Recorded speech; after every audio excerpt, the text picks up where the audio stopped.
is disturbing. Right. A while back, we learned that companies like Johnson & Johnson use a mineral called talc in baby powder and other products. And studies show that talc, when used for feminine hygiene, can cause ovarian cancer. Now listen to this. RX Watch has learned that the talc they use is being mined in China. Right, and talc mined in China contains heavy metal contaminants like chromium and magnesium, which are known to cause cancer. But China doesn't care. So China gets the jobs and we get contaminated talc in our baby powder. And ovarian cancer. Right. With their specialized tests, the medical team at Onder Law can help you know if your ovarian cancer was caused by talc. Onder Law has helped women for years with free and confidential consultation. You need to call Onder Law's pharma attorneys at 1-800-RX-WATCH. Call Onder Law at 1-800-RX-WATCH. That's 1-800-RX-WATCH or go to rxwatch.com. The choice of a lawyer is an important decision and should not be based solely upon advertisements. Ring the bell. We've done it again. Golden Oak Lending has lowered rates to 4.875 fixed. Lower your monthly payment, get cash out, pay off credit cards, and best of all, make no mortgage payments for 2 months. Lock in this incredible 4.875 rate and get your cash in as little as 14 days. Call 314-567-GOLD. Golden Oak Lending cured my blues. 5.81 APR, FHA, 15-year, 20% equity, qualified credit. Additional terms apply. NMLS 114937. The legendary Fast Eddie of Fast Eddie's Bon Air and Cardinals Hall of Famer Jason Isringhausen. Hey, Izzy, what's going on, man? Looks kind of like you got something on your mind. Well, Eddie boy, I'm thinking you may need to change the name of your place from Fast Eddie's to $5 Eddie's. $5 Eddie?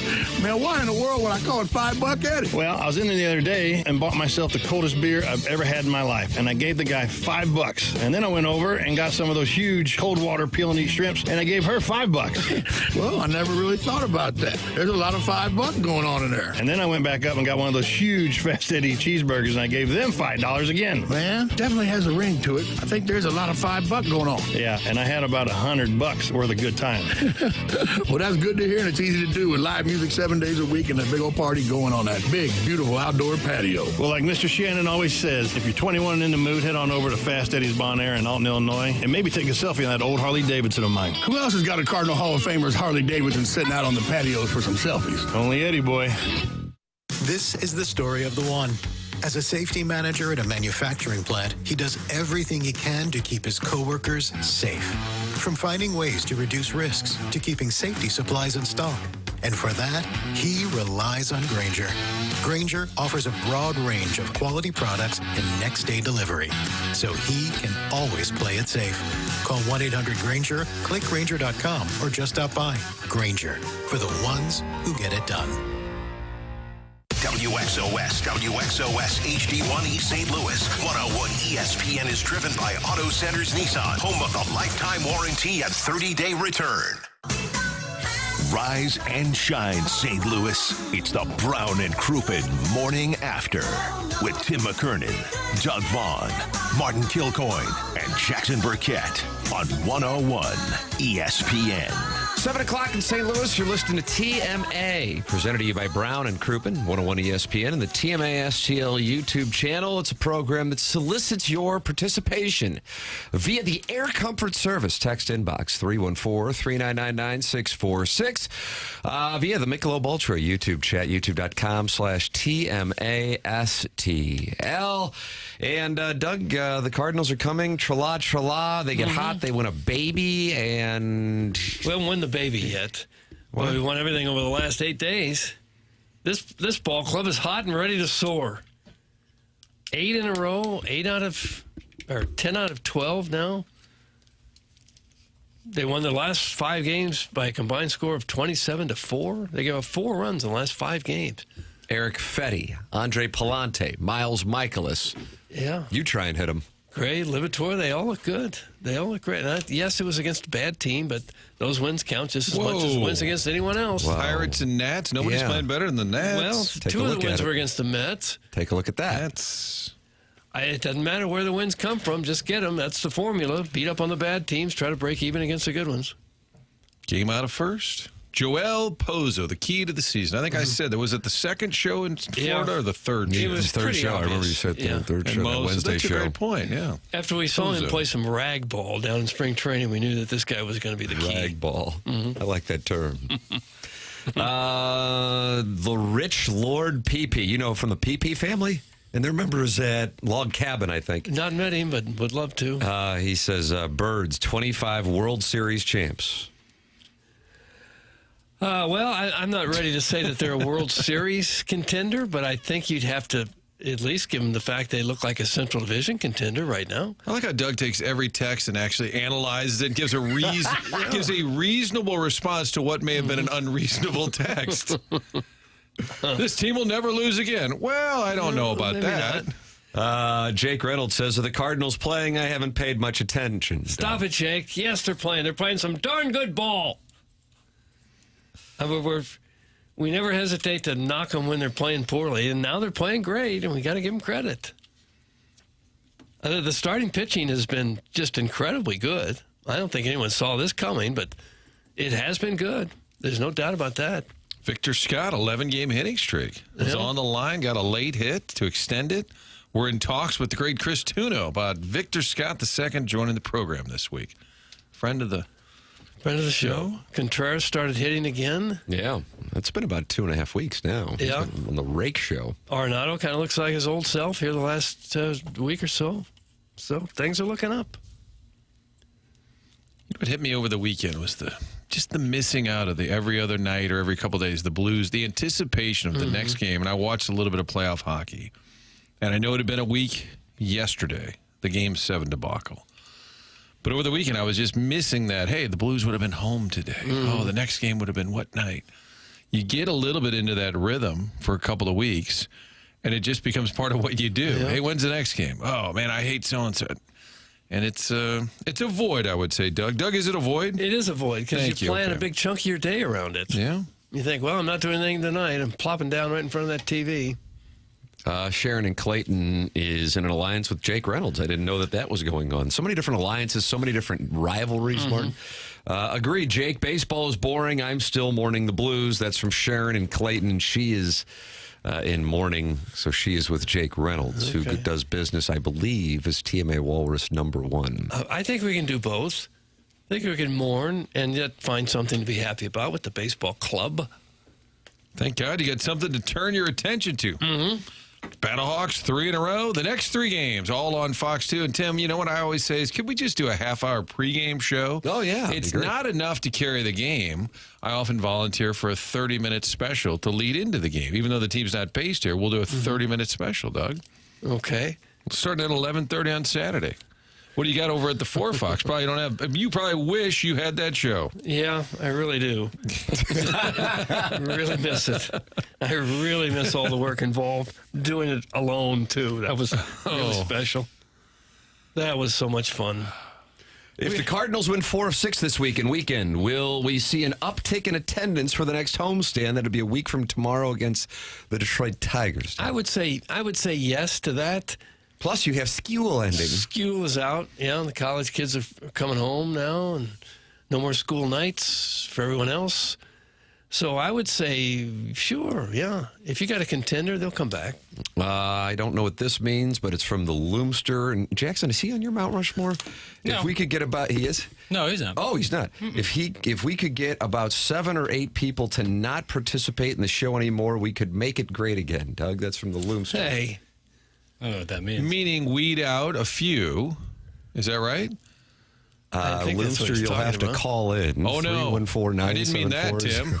Good gravy. I was just asking for you. Martin, do you know what a Loomster is? I do not. Longest French fry in the bunch. So let's say you're enjoying some delicious fries, and then there's a real nice long one, Lexington steel size. And you go, I got myself a Loomster. Is it the kids saying that? I don't know who said it. I heard it on this show for the first time. Thank you for the delicious fries. Now it just makes all the sense in the world to me. Loomster. So when you get some fries, you always look for that Loomster. Any of you mouth-breathing Osiers that are still not over the Blues getting beat need to go outside and touch grass. Who cares? It's a third-rate sport. Doug, that's from Beer Cats, and that is a declaration of war. It's 7:06 on 101 ESPN, your home of the St. Louis Blues. And why is it so bad to be a mouth breather? I mean, if you can't breathe out of your nose for some reason, are you just expected to die? I say go ahead and inhale through the mouth. Jackson, I feel like you might be the only person who can explain why mouth breather is an insult. I remember there was one, maybe Monday Night Football, where they cut away to Eli Manning on the sideline, and he looked like a buffoon. And he was described as a mouth breather because he had his mouth wide open, eyes all different places, and he was clearly breathing out of his mouth, and he looked really dumb. Because he was probably out of breath from playing an NFL football game. Right. I mean, that's what Beer Cats was thinking. Whenever I think mouth breather, I think of that cutaway to Eli Manning. And if you see the still shot, he looks. If you didn't know he was an NFL quarterback, you would think otherwise. I think visually, it's the most jarring when someone's asleep, like the. Yeah. That's the mouth breathing that you walk in on somebody. Right. It's the least It's appealing. not like if you looked up intelligence in the dictionary, it wouldn't be a picture of a guy mouth breathing next to it, you know? Oh, wow. No offense to anyone who breathes through their mouth. Probably not smart Call either. them deplorables. Nose, mouth. In through the nose, out through the mouth. Mr. Licks is in mourning, but it has nothing to do with the Blues. I'm still mourning the loss of Gourmet to Go that Jackson refuses to put in the Stiefel dossier. Jackson, why do you refuse to include that in the Stiefel dossier? Even though I went to Ladue High School, I didn't necessarily frequent a lot of those more upscale places. Sportsman's and Lester's, you know, the meat and potatoes of Ladue. I would go there often, but Truffles, Gourmet to Go. Lester's is still pretty upscale for a meat and potatoes place. For a sports bar, it's upscale. Yeah, I mean, I like Lester's a lot. I wouldn't necessarily say it's good, yeah. luxury, but it's great. It's a great spot. Well, it's not luxury if you're from Ladue. Is Lester's luxury or not? Call in. 314-974-0101. You can email in for the Design Air Heating and Cooling email today, the morning after at InsideSTL.com. We are on May 12th, but we only have 4 Design Air Heating and Cooling email of the day winners listed in the Stiefel dossier, Doug. Martin, that makes me think that this has not been updated. That's my read. Some slipshod accounting. It's fluid. It's fluid. Slipshod accounting. Because Joey Vitale's face don't. Hold on, it's changing. See, this is the benefit of having the live organic Stiefel dossier. You can see it changing in front of you. Doug, remember CompuScore on KMOV? The score would change. I'll have to go back. The score what scope's on you about? I don't care. They sold us this whole computer system, this whole software, CompuScore. During the sports, when you want to go to the scores, you cut right to it, and we'll actually see the scores change in real time. But the problem was the scoreboards are only up there for about 5 seconds, and the scores don't change every 5 seconds. So the score never changed, ever. Are you talking about lower third? No, the full big screen. So you would Let's take a look around the senior circuit now, Martin. So you would direct people. It was a full screen graphic? Yes. Remember the old scoreboards back in like the late 90s? So like going to a break, you'd say, take a look? Just during the sportscast. So the really Cardinals killing win time. 3-2. Here's a look around the rest of the senior circuit, and we have the full screen National League scores. And because we had this CompuScore software, the scores would actually change. If someone just scored a run, you could see the score change live. But the scores never changed, ever. Gosh. I don't know what they paid for it. But Zipper was good at saying, CompuScore says, and it would say the same thing all the time. They're just underway in Cincinnati, but it's 10:30 at night. Must have been a delay. Fuelsy is now in the Michelob Ultra YouTube chat saying, Learn hit Pale with a shot across the bow at 6:49 this morning. Wow, I didn't know that we were at war with Learn. Safe to say I'm an easy target right now. And why is that? Friday's first segment. Doug, that is the Lee's famous recipe chicken foot rub Mother's Day segment. I was getting guff about that all weekend. I like that term, getting guff. Guff, I do too. Was it a Guff family often, topic? Was there chatter at the house about it? My family was laughing about it. But Did your mom get her foot rubbed? I didn't rub my mom's feet, no. I wouldn't have been weird if I did. Fraudulent proposal. What did your lady friend, Doug, that's what you call a girlfriend when you're 27? Well, when you're 87. Both. No intention of getting married. Special lady friend. What did your special lady friend say? She thought it was funny. Did she? She thought it was goofy. You know, funny. She didn't think I was like a pervert creep, like I was being portrayed by some folks.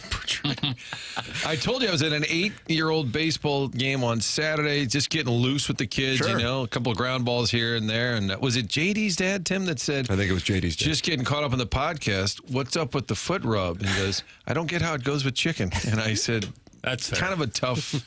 I said, wait till you get to Matt Holliday. He was queried about the topic as well. Yeah. That's all the city's really talking about. Lee's Famous Recipe Chicken has actually issued a statement. Where was this regarding statement? this? They emailed it to me last night. But I guess it's public as well. I don't know. Where did they put it? Like on their nationwide? The media buyer emailed me last night with a statement, official statement. Regarding Jackson Burkett's ill-advised social media post.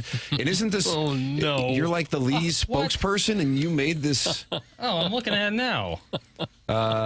While we hope everyone had a fantastic Mother's Day, we must clarify, we do not endorse Jackson's advice about giving moms foot rubs. We're going for biscuits, not bunions. Our Mom's Chicken Rescue Initiative was about bringing families together for a great meal, not whatever that was. Thanks for the viral moment, Jackson, but we cannot support that. And yes, fried chicken is a valid Mother's Day meal. It's our busiest day of the year. Clearly, stepdads everywhere agree. TMA listeners, we invite you to come #support the sponsors. We know our restaurants may still look like the early 1990s, but they're remarkably clean and friendly with potato wedges, better than any fries. What's that?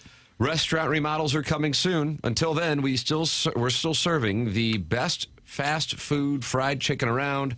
No foot rub required.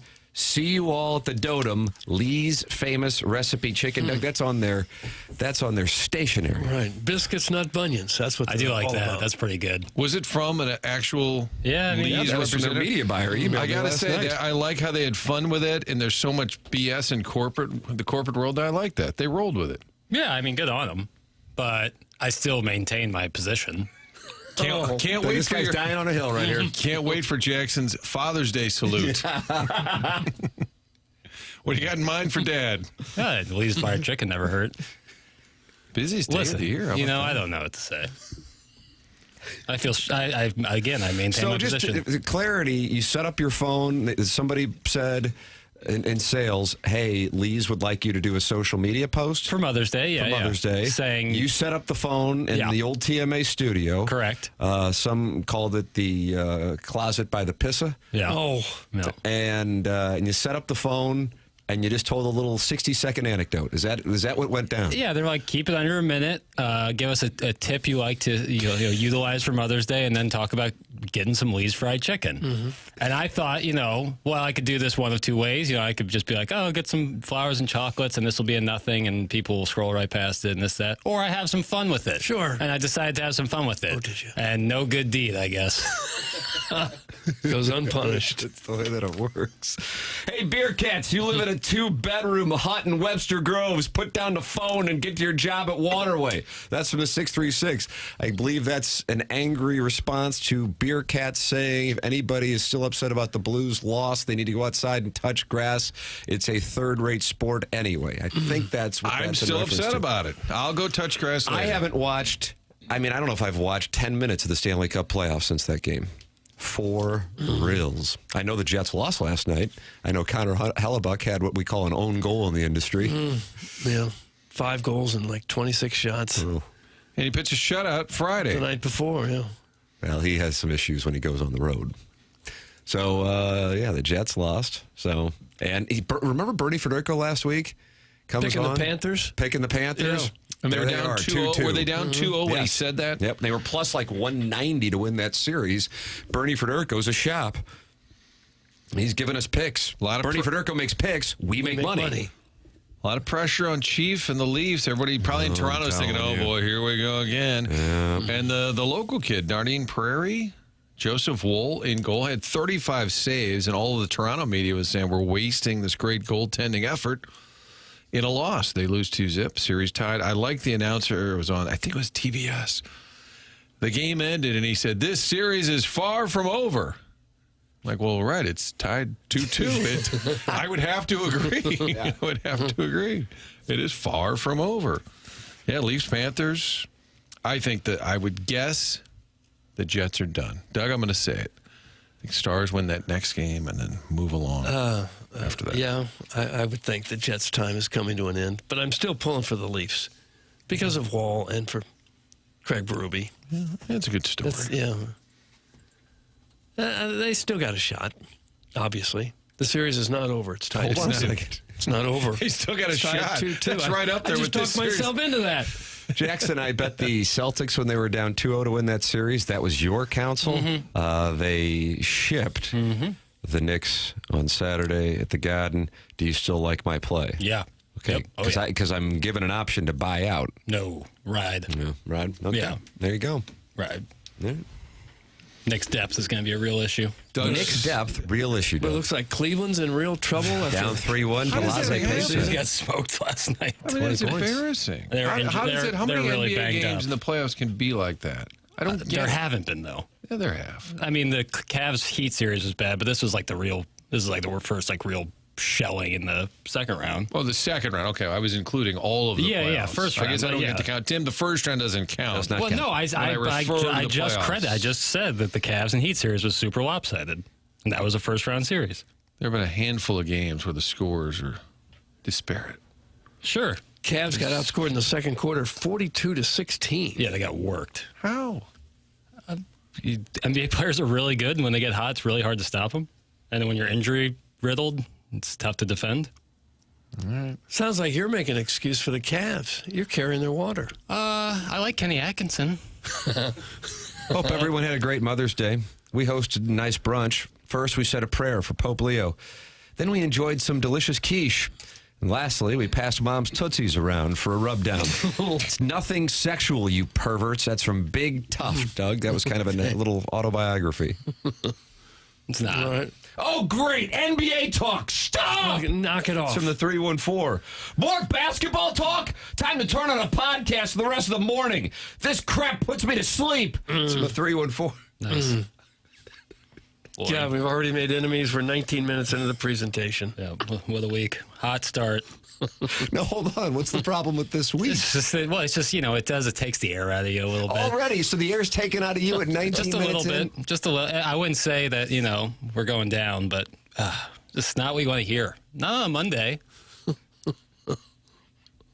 Well, you get a chance to talk it over with Chris Kerber, who's on the Stiefel dossier, and Brad Thompson's on the Stiefel dossier, along with the Design Air Heating and Cooling email today, the morning after, at InsideSTL.com. Rain out there this morning in the St. Louis area. That's so unusual for us to get rain. But it is going to be warm. It's approaching the 90s on Thursday. Design Air Heating and Cooling. Get that air conditioning ready to go at DesignAirService.com. Doug's a client. Martin's a client. I'm a client. We ask you to become a client as well and support the sponsors. Design Air Heating and Cooling is the longest running sponsor on TMA. Online at DesignAirService.com. That's Seth Goldcamp and his team taking wonderful care of you and yours. DesignAirService.com. Fourth generation, no upselling. Just taking care of business and then moving on. It's Design Air Heating and Cooling online at DesignAirService.com. Sponsor of our Design Air Heating and Cooling email today at 7:20 in St. Louis. You're listening to TMA 101 ESPN. The Stanley Cup playoffs are on ESPN tonight. Hurricanes and Capitals. Pre-game at 5:30, puck drop at 6. Your home for the NHL 101 ESPN. TR Hughes Homes offers half off up to $40,000 in options and up to $5,000 in closing costs. TRHughes.com. Why Brown and Crouppen? If you hire us, you're going to get great service. You're going to get a great result. We're the winningest, and quite frankly, we're the kindest. A strong voice, an advocate. Why Brown and Crouppen? We provide a family. We have the power, the resources, and the ability to do what you need us to do, which is to get every cent that you deserve for the terrible thing that was done to you. That's why Brown and Crouppen. The choice of a lawyer is important and shouldn't be based on an ad. Hey, it's me again, Dr. Pryor. I've missed you, so I spent more money on advertising because I couldn't help but notice that you still haven't made an appointment with me at 100 West Dental. It's quite simple, really. Just type www.100westdental.com into a web browser and schedule a consultation with me, Dr. Pryor. That's 100 West Dental. Or call me. Please call me at 636-585-0100. I can't wait to see you. I'm happy to announce that we have negotiated a trade deal. Is it with China? Oh, is it Europe? No, it's the Frank Lita Automotive Outlet in Bridgeton. It's a trade buyout. You can get thousands over book value for any trade-in. Thousands. He's right, even if you still owe. But what about down payments? Every vehicle is just one dime down. A dime. Acres of the hottest pre-owned cars, trucks, and SUVs, all makes, all models, all available with up to a 5-year warranty. I need credit. Just ask for Credit Amnesty. If you've got a job at a dime, you ride. Plus, you could get thousands over current book value for any trade-in. And now, if you'll excuse me, I'm going to the trade buyout. At the Frank Lita Automotive Outlet in Bridgeton. YesLita.com. YesLita.com.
Doug, the doggies.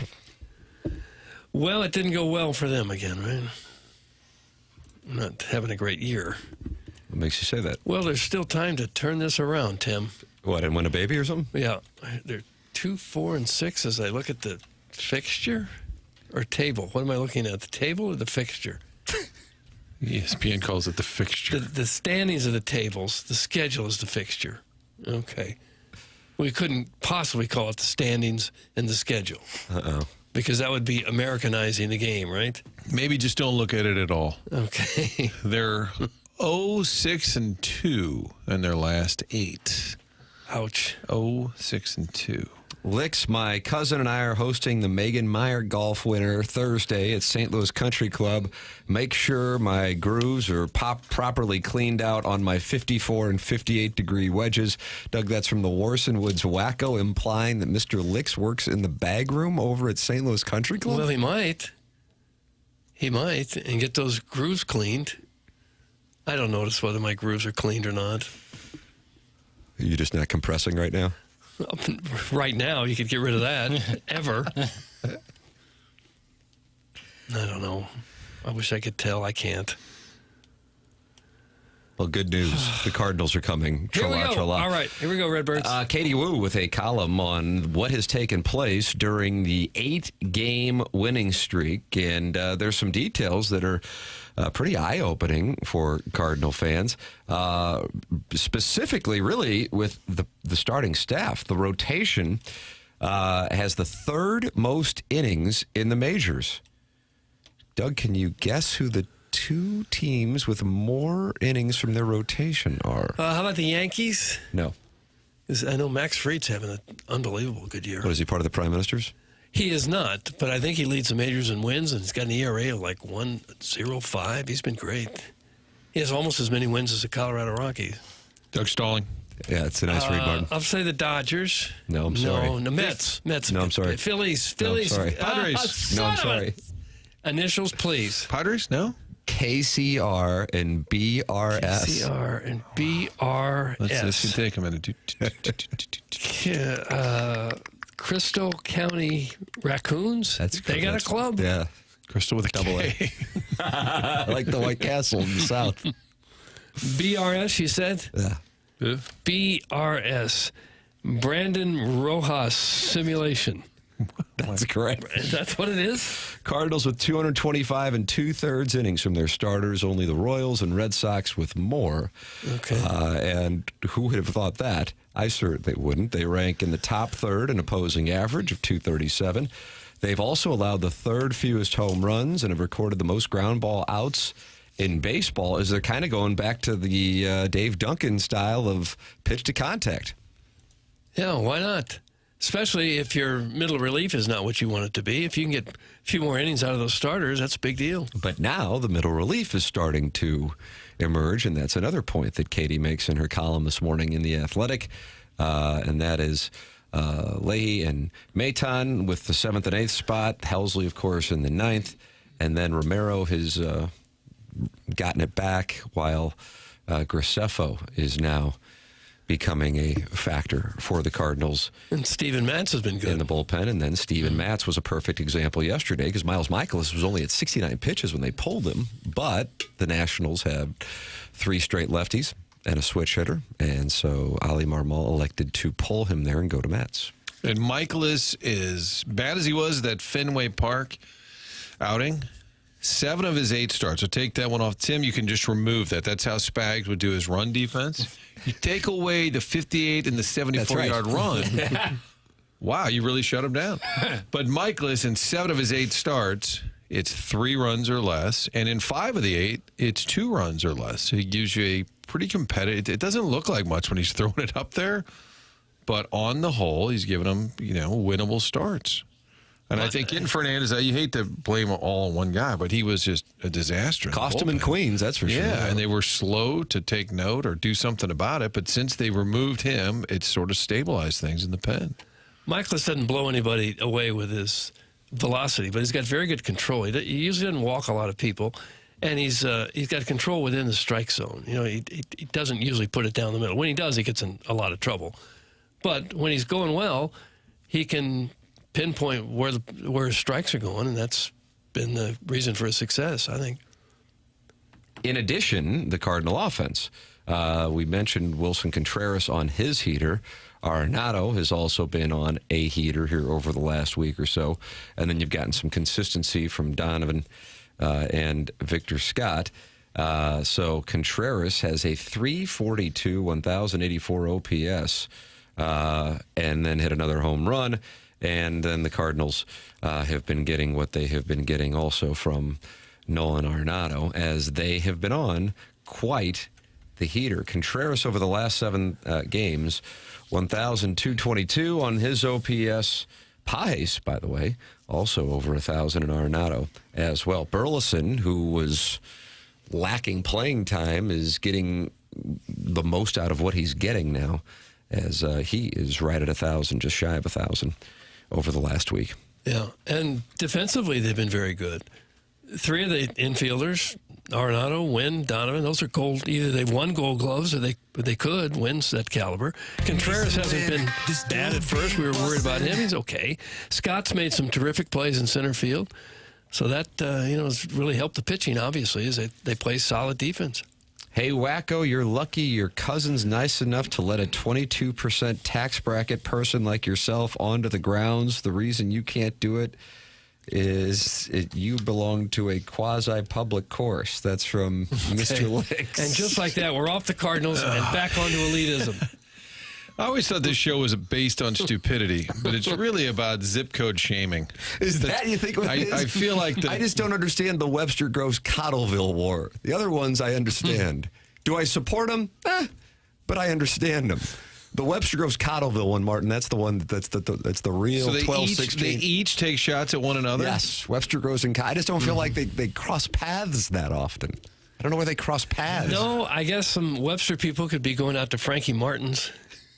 And the Cottleville's coming into Olive Oak, I guess. And when they and sometimes they run into each other going, the opposite directions. There's a little Lockwood showdown? I think that's what it is. The Orson Woods Wacko has never even seen St. Louis Country Club. Quit bloviating and get back to walking on at Riverside. Bloviating is a really nice word. You liked it? I do. And walking on. It's a nice condescending way. Couldn't even get a tea time. It's a condescending way to explain your golf outing. I've walked on the Riverside many times. In fact, I've never had a reservation. Hey, guys, remember the Cardinals have played the last 6 games? Not very top tier. That's John from Bradenton, Florida. Doug, they love us in Bradenton. Doesn't matter. The only thing that matters are the wins. They won the series over the weekend, Doug. That you notice doesn't matter either. It's the number of wins you get. I almost texted you on Saturday when they got that second win. There's the series win. Series wins don't matter. Who you beat doesn't really matter. How many wins do you have? I didn't get to stop by and see my mom yesterday, but plan to today. Jackson, what flavor of erotic massage oil should I get to rub on her feet before I suckle on her toes? Doug, that's from Beer Cats, and he is having a really landmark 7 o'clock hour today. What is that? It's your feet. They don't sell the foot rub nonsense. at Lee's Fried Chicken, do they? No. I made it clear there was no oils or lotions of anything. No. No. Did your family have fun with it? Did they mock you? Did they mock you a little bit? A little bit of both. Okay. Do you ever bloviate about essential oils? No, I'm not a big essential oil guy. I always feel like if I haven't been taking them, how essential can they be? What do you mean by taking them? Like, do you I've drink used these them. oils or Use them. diffuse oils more? Diffuse them? They sell certain products as these are essential oils, but I haven't been using them. I'm still alive. How essential can they actually be? But are you living? I am living. Yeah. Yeah. I guess what those will do will help you thrive. I just think essential is a pretty big word. Take it up with big aromatics. Remember COVID, only essential personnel could be in the building, and then the list came out, and Charlie and I were like, oh, we didn't make the essential list. We're not essential. 22% SMH. If you're not doing carried interest and paying 0% tax, you're a complete idiot. That's from the Orson Woods Wacko. So he's unhappy with 22%. 0% tax for a complete idiot. I guess the only way to pay 0% tax is make zero money, right? Otherwise, you're going to get taxed on something. As you know, it's K1 season on this program. Webster goes and Cottleville can suck it. Nothing but a bunch of dad bods sporting Lululemon and rolling around in their recalled Tahoes. That's from Doug's prison wallet. Their dad bods in Lululemon? That's not usually what you see. Jackson, is that what you see? A way you can combat some of your dad bod tendencies with the right fitting clothes. You talking Spanx, bro? Well, I'm not necessarily saying like restrictive Hank pieces Kingsley like wore that. a girdle. Yeah, did he? like a girdle or something like that. Charlie Spoonhour. Yeah, or something like that with like a shirt. You. You could do that, but like there's some shirts that just fit better if you have a little paunch. You know, They fit better if you do have the paunch? Yeah, like they stick to your shirts that are arms too big more. for you. They stick to your arms more, but then are a little looser in the midriff section to allow for some extra junk. Oh. I'm from Webster, and I don't even think about Cottleville at all because they are sads and poors. That's from Big Tough. Should we do a poll? Just walk up and down Lockwood, and they say, "What do you think about Cottleville?" I'm sure some people would say, where now? Yeah, I think most people would Doug be. sounds like he's on the side of Webster Groves. That's big as a Kirkwood Well, you guy, never too. used to hear the word Cottleville. It was like O'Fallon, of course. Lululemon screams, I cannot try any harder. That's from Scissor Me Timbers. All right. God. Is Ali Marmol going to be released before the All-Star break? That's from the 314, Doug. I wouldn't think so. What about Schilt? Seat's getting warmer. Yeah, Bud Black did meet his maker yesterday. The Rockies were really having themselves a time at Coors Field, Doug. They had run into some problems. Not only were they losing, but they were getting blown off the field. What makes you say that? They lost 21-0. It's 21 to nothing. That was the end of it for him. 21-0. And they won the next day, so there's a bump. Yep. And then he got fired. He got fired after the win. 21-0 the day before, 13-9 the day before, 11-1 the day before, 10-2 the day before. It's pretty hard to be that bad, isn't it? I keep thinking that you could probably put a AAA team up there and be that competitive. Their run differential, minus 128. This could be. They're on pace to be the worst team in the history of Major League Baseball. Really? Yeah. 7-33 right now. I think Bud Black was disappointed. He's like, it's all good. He was probably thrilled to get the pink slip. 8 years there, too. Yeah. Jeez, that was surprising when I read that. How do you let it go that far? How do you fall off to that degree? To where you can't even be close to other Major League Playing teams. the same division as the Dodgers? Well, they're getting beat by everybody, though. Well, no doubt. But it's like when the Dodgers spend that much, what's the lowly Rockies to do? Well, you would think they would at least develop some players along the line, get lucky with one or two, enough to be competitive. Everybody else is at least somewhat competitive. Even the other The White lousy, Sox, thank you. The lousy teams are twice as good as the Rockies, have almost twice as many wins. Teams are twice as good. Yeah, the White Sox won 4 of their last 10. Thank you, Look at Martin. them. I'm starting to get on board with my overplay. Woot, woot. Even the Twins, who looked horrible at the beginning, they've won 8 in a row, too. Let's see what my pace is right I was thinking the Nats should be better. I mean, that's a franchise. They had Harper and Soto and Strasburg, and now look at them just flopping around. Yeah, And there's plenty of money in that town. Yeah, when you look at like some of the best players in baseball right now, a lot of them seem to have played for the Nationals at one point or another. Mm-hmm. But they won in 2019 and it kind of felt like, all right, we're good. We'll see you in a little bit. Ownership, the old guy died. They sold the team. But still, if I'm a Nats fan, like that, there's tons of money in DC. It's not a small market. Yeah, for sure. And they kind of operate like just a blah team. No, agreed. As bad as the Rockies are, the White Sox are getting to fly under the radar. They're still on pace for only 47 wins. 47 wins, and they're not the story. The Rockies are 7-33. 7-33. For the record, that is exact math of 28.35 wins for the season. God, 28.35 wins. Mm-hmm. I remember thinking the Mets, when they first came into the league, and it was at 60 or 62, they lost 120 games, and we thought this is as bad as it's ever going to be for a major league team, and it was for many years. They were always the measuring stick for how bad can a team be, and it was that first year New York Mets team. But the Rockies, I think the White Sox overtook them last year too, didn't they? Didn't the White Sox lose 121? Is that what it was? Mets have nothing to hold their heads down for, except they didn't play that well, and they gave away this World Series. I believe the Mets were 42 and 120 their first year. But this Rocky team's really going to give them a run for the money there. They've allowed 261 runs in 40 games. Doug, do you like quick math? Mm-hmm. Fine, I'll give it to you. That's 6.5 runs per game, and they've scored the second fewest in baseball. So they've got the worst runs allowed by far, by 30-plus runs, and the second worst runs scored. It's so not it's a great combination to have lousy hitting and horrendous pitching. You cannot lose games in the NFL and still win. No, you can't. I don't know what that means. Trent Dilfer. Martin, we call that when takes go bad. You say it, and with the tone, perhaps people in the audience won't realize that you just said something absurdly asinine. Because it sounds as if he's very authoritative. That's One more correct. time. Let me think about that. I'm going to work through this. Hold on, one more example. I think he was trying to say you Just can't felt give the way away that games.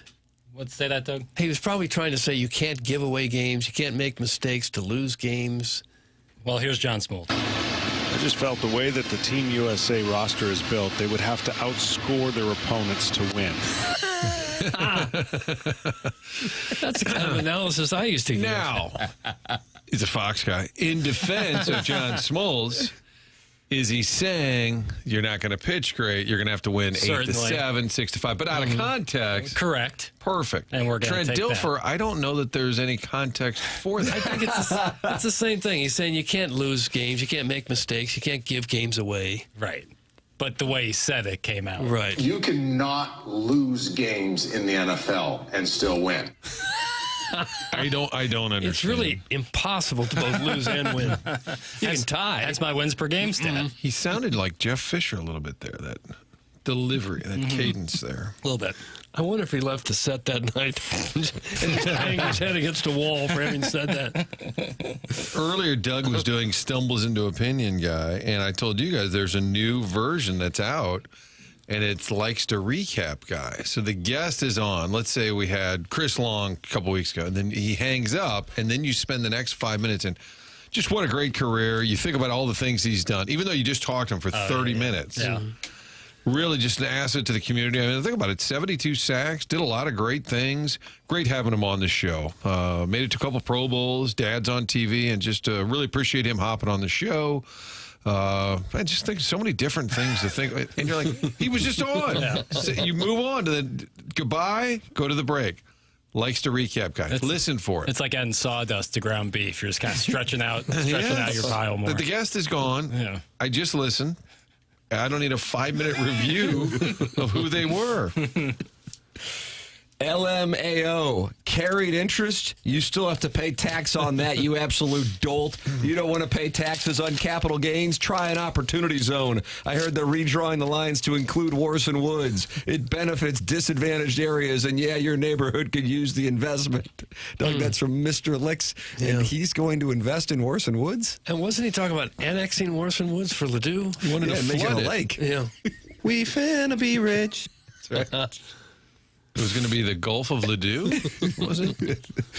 You're welcome to email in the program. Design, air, heating, and cooling email today. The morning after at InsideSTL.com. You can call in. Collier and Thompson phone lines, 314-974-0101. Chris Kerber's with us at 8:15. Brad Thompson's with us at 9:30. And then we have the Design, air, heating, and cooling email the day, the morning after, at InsideSTL.com. That comes your way at approximately 10:50 on the program. That's your Stiefel dossier here on TMA. And we want to recommend James Carlton at the Carlton State Farm Insurance Agency online at carltoninsurance.net. I feel like about every week I get an email from a listener who made the switch and just raves about the experience of not only making the switch, but once they've made the switch to James Carlton, just how quality the service is. That's the thing that stands out to me as a client now for 6 years. It's James Carlton. He's online at carltoninsurance.net. I am so happy to inform you that I am a new client of James Carlton and could not be more pleased. For 3 years, we've been trying to negotiate a deal, and they would follow up yearly, and they exceeded my expectations. Thank you for the referral, Tim. That is the kind of things that flood my email inbox. You can email me at McKernan at InsideSTL.com with anything, and you can work with James Carlton at carltoninsurance.net or by calling 314-961-4800. That's James Carlton. If your insurance costs a leg and an arm, call James Carlton.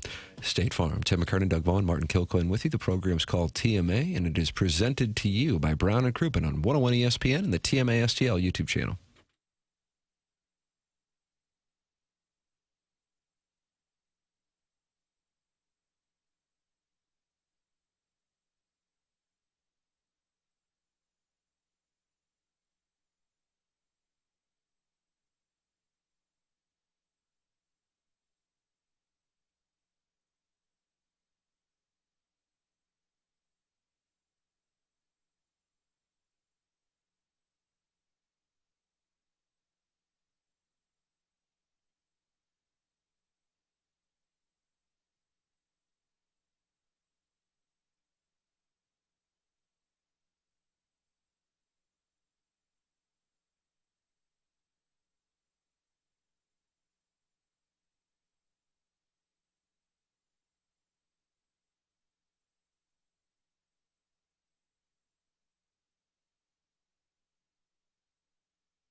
I was at Schnucks Sunday morning. Amazing how many dads were there with the kids, letting mom enjoy Mother's Day. That's another great tradition. Let dad do the shopping. And when you're there, you're going to save money All the area Schnucks have marked down prices on 2,300 items. Doesn't matter if it's the Tyson Family Pack chicken or maybe that Chobani yogurt, Stoke coffee. That's one of Jackson's favorites. Save money on over 2,300 items at your neighborhood Schnucks. Also, download the app.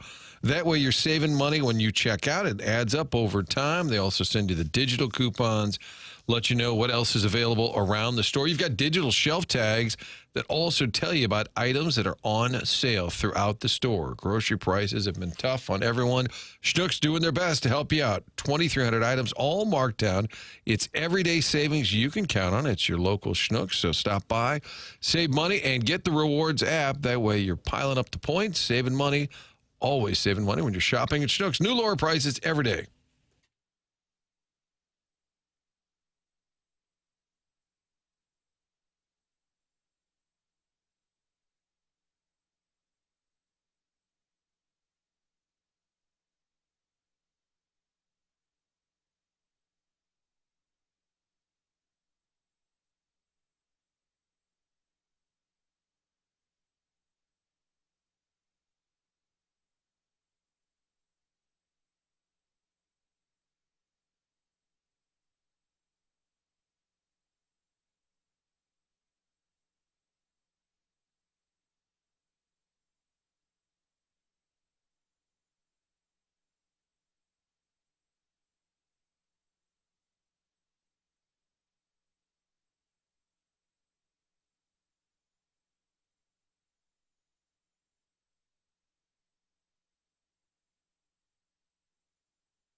Hey, this is Jackson with the Sports Center update, driven by Johnny Londoff Chevrolet and Johnny Londoff Autoplex. The Cardinals win yesterday. Make that 8 in a row for the Redbirds. They try to continue their winning ways tonight against the Philadelphia Phillies. First pitch at 5:45 p.m. Central. Matthew Liberatore on the mound for the Cardinals. That was another Sports Center update, driven by Johnny Londoff Chevrolet and Johnny Londoff Autoplex. CNLondoff.com. Chevy, together we drive. Are you kidding me?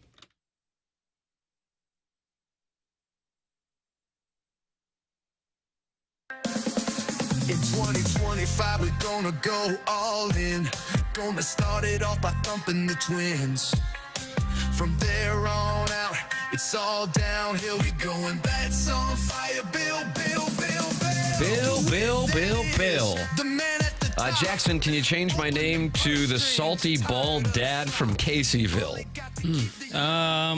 Wow, that's a good question right there.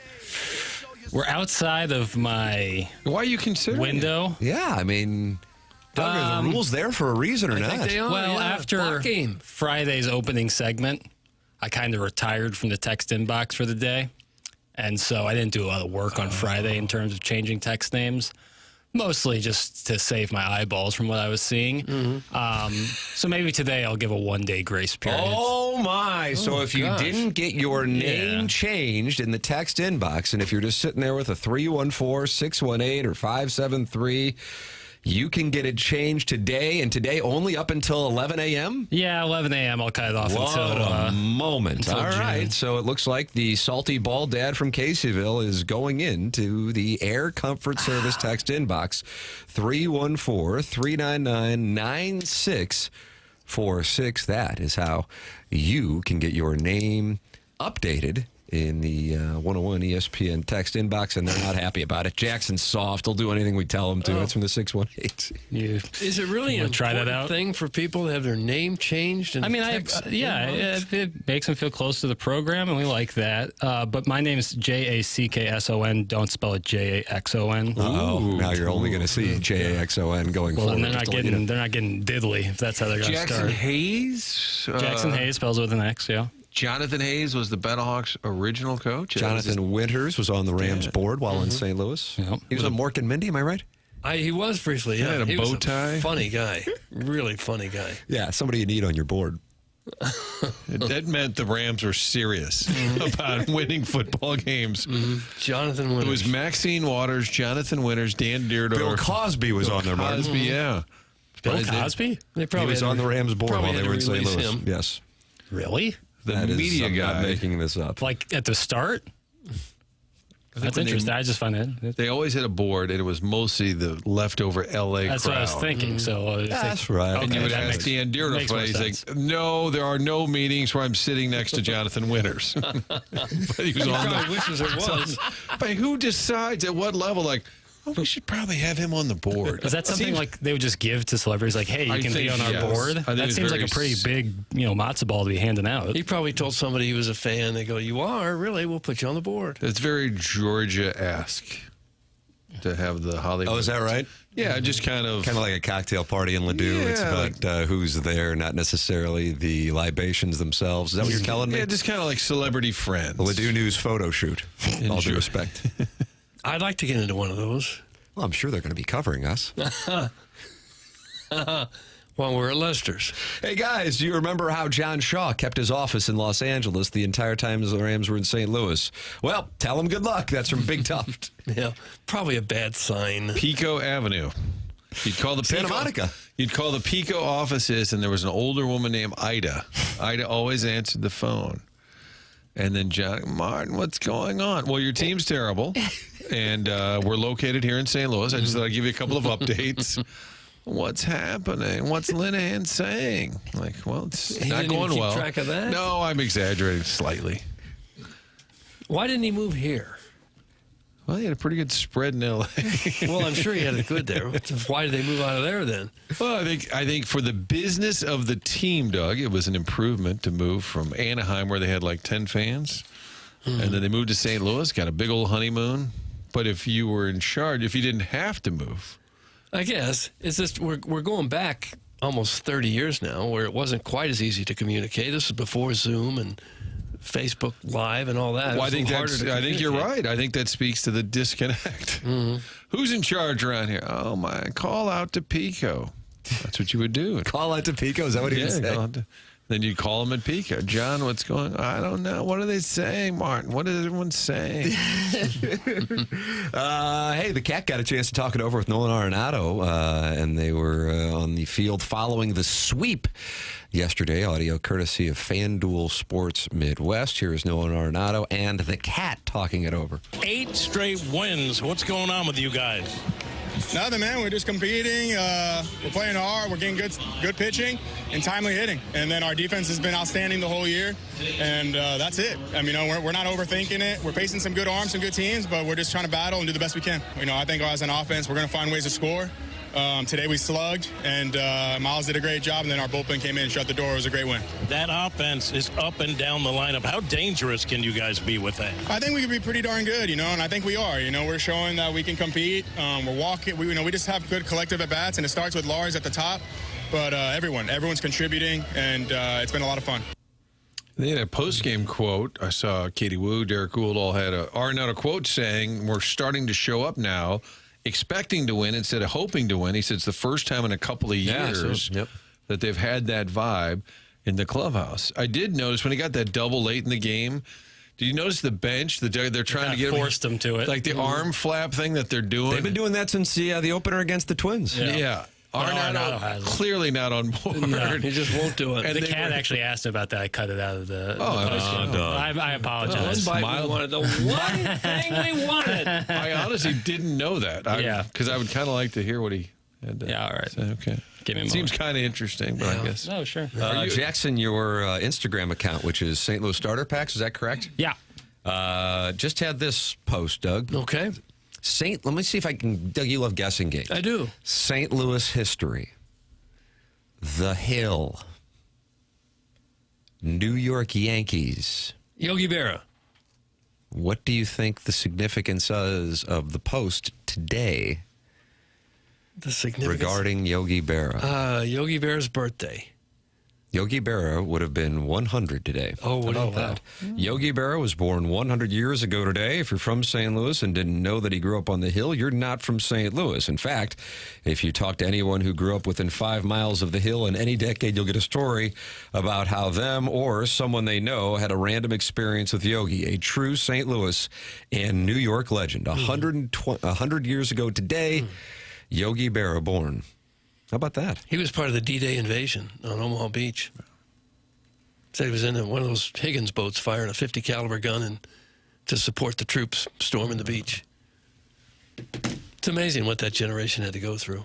And then for some of them to come back and be world-class athletes is really, really pretty. And he wasn't cool. big at all, but he had power. No, yeah. Oh, it's like a 3-time MVP. He was a great player. Right. Great player.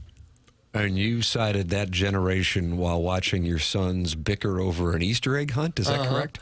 That perhaps we're getting a little softer as the years go by. I don't know for sure. It's just, one man's observation. Because your 30-year-old son was unhappy with the amount of chocolate that you gave out during an Easter egg hunt. In another generation, he'd have been a colonel in the Marines or something. Little softer, but I'm right there too. I never had to do anything. You did Lucky HT2. enough at the time. I never had to do survived HT2. Never had to do a darn thing. 358 home runs, final tally. Yogi Berra. This is just in, Tim. Yogi Berra. 350. And he was I knew adamant that Jackie Robinson was out stealing home in that video. You've seen that 1,000 times, haven't you? We talked about it up until he passed. I mean, that was one of the signatures. If you would ask about it, and you saw the reaction in that video. We had Yogi Berra in for a sit-down interview at Channel 4 once. Did the tape work?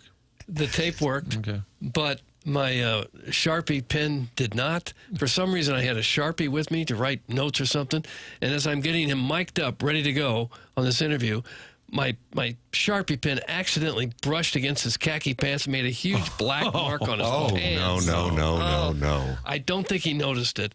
You didn't I didn't say anything about it. Oh, God. I felt horrible. Destroyed his khakis. That's why I don't watch the Fox. Because you know that guests have their pants marked up? Yeah. Or one time Doug was sitting there, Mark Sauer. I looked over and there was just a giant marker down the side of his pants. I'm like, there's Doug doing that's he leaves a mark. That like Doug a notch Vaughn, on the bedpost. He likes to let everyone know, yep, you just get interviewed by the best. Fisher Window and Door Store, 8 o'clock hour here on the Morning After. Chris Kerber is going to be with us at 8:15. Brad Thompson with us coming up at 9:30. Design, Air, Heating, and Cooling email of the day coming your way at about 10:45 to 10:50. There is your Stiefel dossier for the day. How about this from Buster Olney, who I think has been, I feel like you guys have made this observation too. Buster Olney has been, particularly of the national writers, critical of the Cardinals, but I feel like the bantiest rooster of them all has been Ken Rosenthal. You notice that, Martin? My theory was, because I've never known Rosenthal to be that critical. All right. I just wonder if he and Mozeliak had words or so. That's just my theory, that it seemed almost a little personal, which you don't get from Rosenthal typically. I would agree with you. He will record his Fair Territory podcast later this morning, but Buster Olney just posted this on ESPN.com. He said, MLB 2025 trade deadline X factors to watch, and a lot of this column is about the Cardinals. He said they're on a winning streak, and they've communicated to other teams that even if they are not a front runner, they might keep their tradable players in what is the last season of John Mozeliak's tenure as head of baseball operations. So that is something that, you know, you keep an eye on here with the Cardinals playing as well as they're playing, and some of the guys who might be tradable pieces contributing to that. Of course, Arenado being one of the most obvious ones, but it does not stop there. He writes in one of his points, very few good starting pitchers are expected to be available, and then writes, if the Cardinals decide to deal players, Eric Fetty, who has a 3.86 ERA this season, could draw some interest, as could Sonny Gray, a three-time All-Star, but his contract is very backloaded.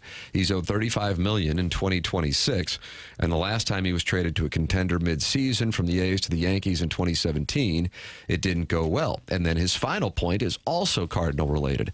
Conditions are emerging to foster the possibility that a Nolan Arenado trade could still be possible if Arenado waives his no trade clause and if the Cardinals are willing to deal him. Normally, it's not easy to move a position player with money attached at midseason, but contenders could be interested in acquiring the 8-time All-Star third baseman.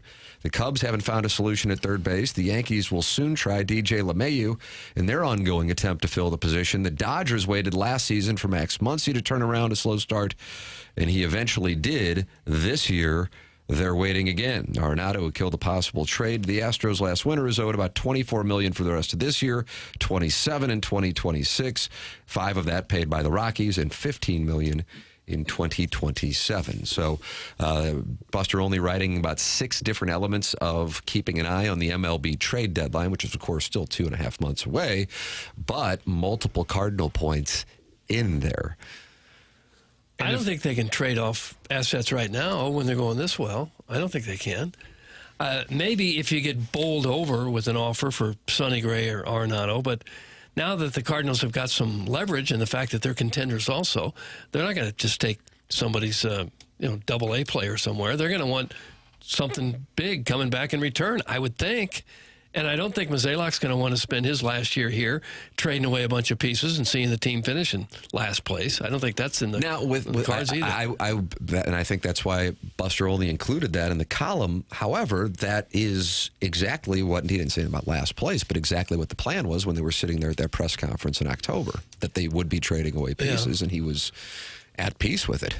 But things are different now that you have a team that looks like it's a contender for the division anyway.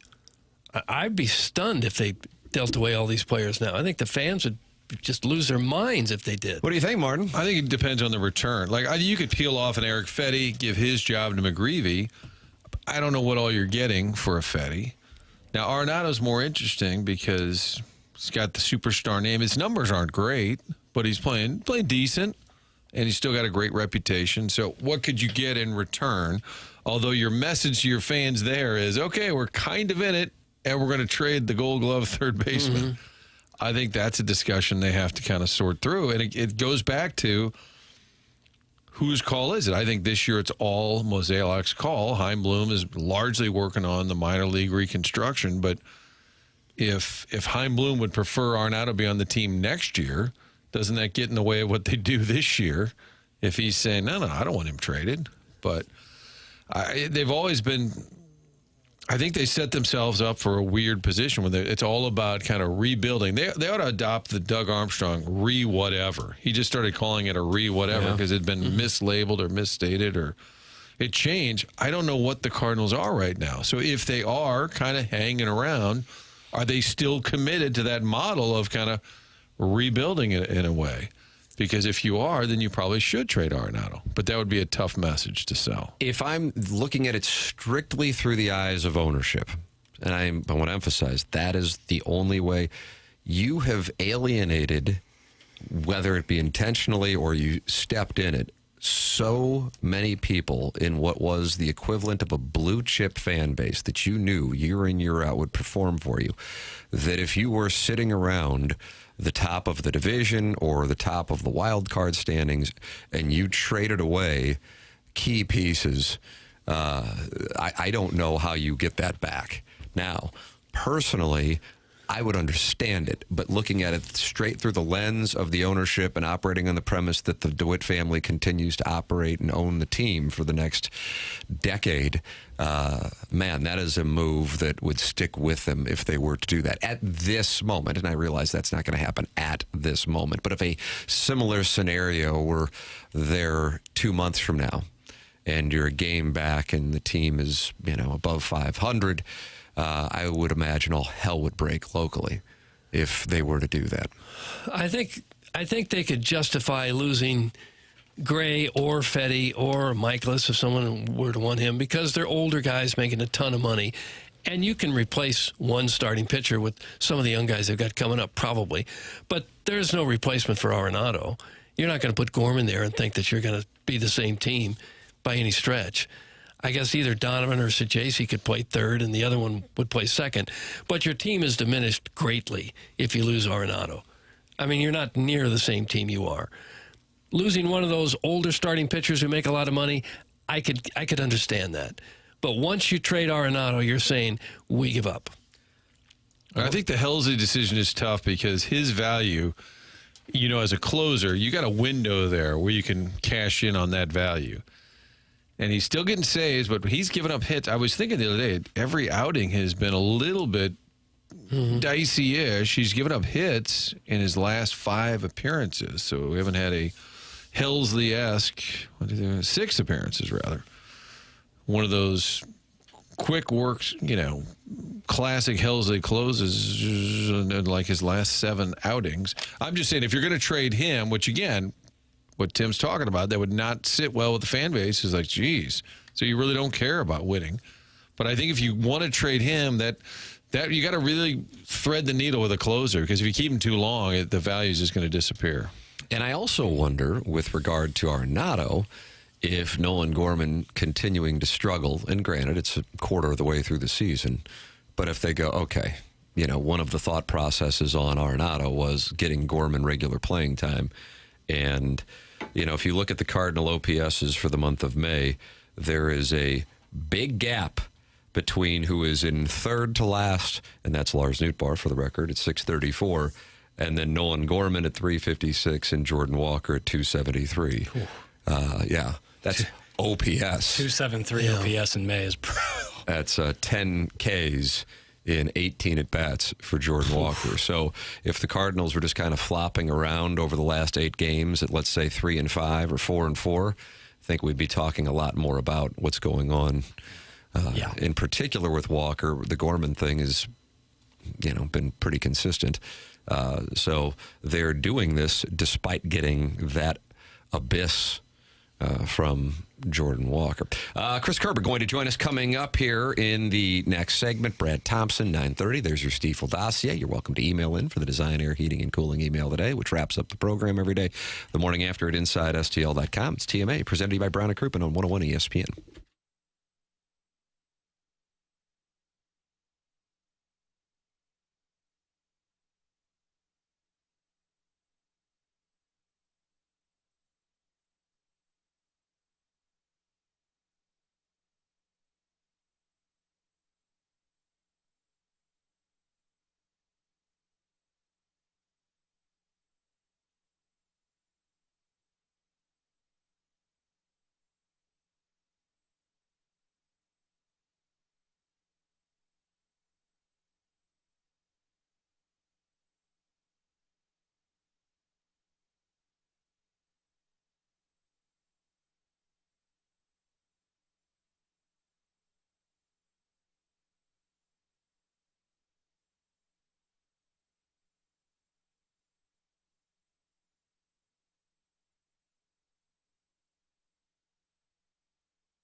it's that time of the year. Hopefully you had that air conditioner on over the weekend. The heat is coming, and you got to be ready for it. All right, what do? Make sure that that air conditioner is ready to go. Get a hold of the folks at Classic Air Care. They've got these great maintenance programs that, number one, make it out of sight, out of mind. You get priority scheduling. You'll get discounting. They will be there if they need you. And the bottom line is if you get onto their schedule right now, you get a maintenance plan, but you also just get that unit looked at. That means that you're going to be prepared when the summer comes. And the reality of it is these things can break. Do what you can to make sure that your air conditioning unit is running well. It's really just that simple, folks. It's no different than changing the oil of the car and rotating your tires, but it's making sure that one of the single most important pieces of equipment in your house is ready to go to help make things comfortable for you. Classic Air Care. They take care of my house. They'll take care of yours. You can trust them. They're local. They're here for you. And they've got a 4.8 Google rating. You can find out right on their website exactly the kind of quality service you can expect. It's Classic Air Care. Book an appointment online at classicaircare.com.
Welcome back to TMA 101 ESPN and the TMA STL YouTube channel. The show is presented to you by Brown and Crouppen. Tim McKernan, Doug Vaughn, Martin Kilcoyne with you on the program. And we welcome the Collier and Thompson phone lines. Chris Kerber here on TMA. Morning, Kerbs. Good morning. How are you? Wonderful, sir. How are you doing? Doing great. Doing really well. The Winnipeg Jets losing last night, and I feel like the many fans of the Blues have not consciously but subconsciously adopted the Dallas Stars as a team in the Western Conference. It's essentially whoever is playing the Jets. It's some form of schadenfreude for last Sunday night. That's what I think I'm sensing in St. Louis. I think that's perfectly fair, reasonable, and should be expected. What's also kind of amazing is, like, when the Dallas Stars won game one of that series and the Winnipeg head coach, Scott Arniel, said, well, we just gave up home ice advantage. It's looking like, I mean, home ice advantage wound up being a key for them in our series. But, my goodness, Hellebuck gives up another 5 goals on the road. Yep. I mean, this is one of the wildest things I've seen, honestly, in a while. A goaltender that is en route to win his third Vezina. It's the 5th time that he's been a finalist, right? And just historically bad on the road in the playoffs. And I don't think it's no longer a blip, right? I mean, I don't know. I don't think I have enough knowledge in some of these other sports, honestly, from a historical perspective to figure out how to relate it. But I mean, it is classically bad, like all-time great bad on the road. It's fascinating to me. It's 4 games now, 21 goals. 4 games, 21 goals on the road for Hellebuck. And the goal that put Dallas ahead, he kind of fumbled it around. It was just a bad look for him. And, you know, I mean, I guess they could win game 4 on the road, but if you were a betting man, wouldn't you bet that the Jets won't play well in that road game? Well, you can bet that the Jets might play well, but I wouldn't bet that Hellebuck is. I mean, this is one of those, just one of those scenarios. It's hard to explain. The guy is so good. I really, and in talking to a couple of people, I guess one of the thought processes, you know, he's always one of the league leaders in games played, right? And I just think the era is different. The game is different for whatever reason. Where, yeah, I mean, if you're in the Eastern Conference and you were Martin Brodeur or, what Grant Fuhr did here in St. Louis years ago, playing, 79 games, I mean, that just doesn't happen anymore.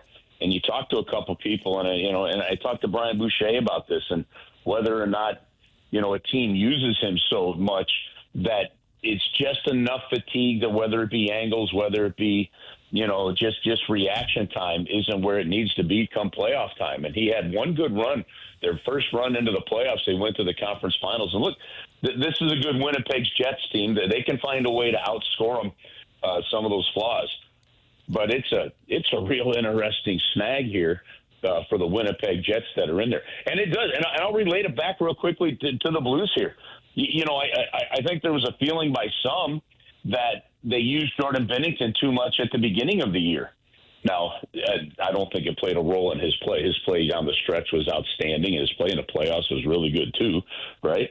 But I bring it up because the coaching staff and management, they do look at kind of how you're going to manage a player over the course of a season. And, boy, is it biting the Jets right now. And like you said, Tim, though, I don't think you're not going to hear anybody crying from a Blues standpoint. So that's it. Now, I'm pulling for the Dallas Stars, though, because I think Jim Nill is just one of the classiest good general managers and people in the league. And he's been in Dallas now for a long time. He came up through Detroit. And, for him to win, I think it would really mean a ton. So I'm kind of pulling for people rather than a team in this case. When you've got a guy like Hellebuck who's struggling, it really puts his coach in a no-win situation, it would seem, because if he sticks with him and he continues to play bad, then everybody says, well, you saw he was bad. He was bad from the beginning. Why don't you do something? Then if you do something and you don't win, it's, wait a minute, you got this Vezina Trophy winner, you sat him on the bench in the playoffs. So what is a coach supposed to do in this situation? You can't win. I mean, you gotta dance with the girl that brought you. I mean, that's really the way it works out. Look, and it's because it's not like teams that are built like Winnipeg, that have just that one main guy that haven't really done a great job. Now, Eric Comrie's been okay. It's his second stint back up with Winnipeg, okay? But it's not like, say, you have an up-and-comer like a Joel Hofer, right?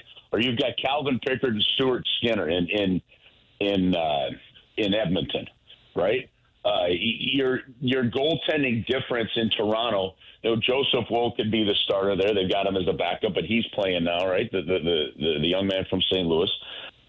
So to me, the difference is you've got such a solid number one guy in Hellebuck and not a good backup, or an average backup that you're not going to make that move. So in one sense, Doug, it is a challenge. The other sense is it's really an easy decision because you're just not going with the other guy.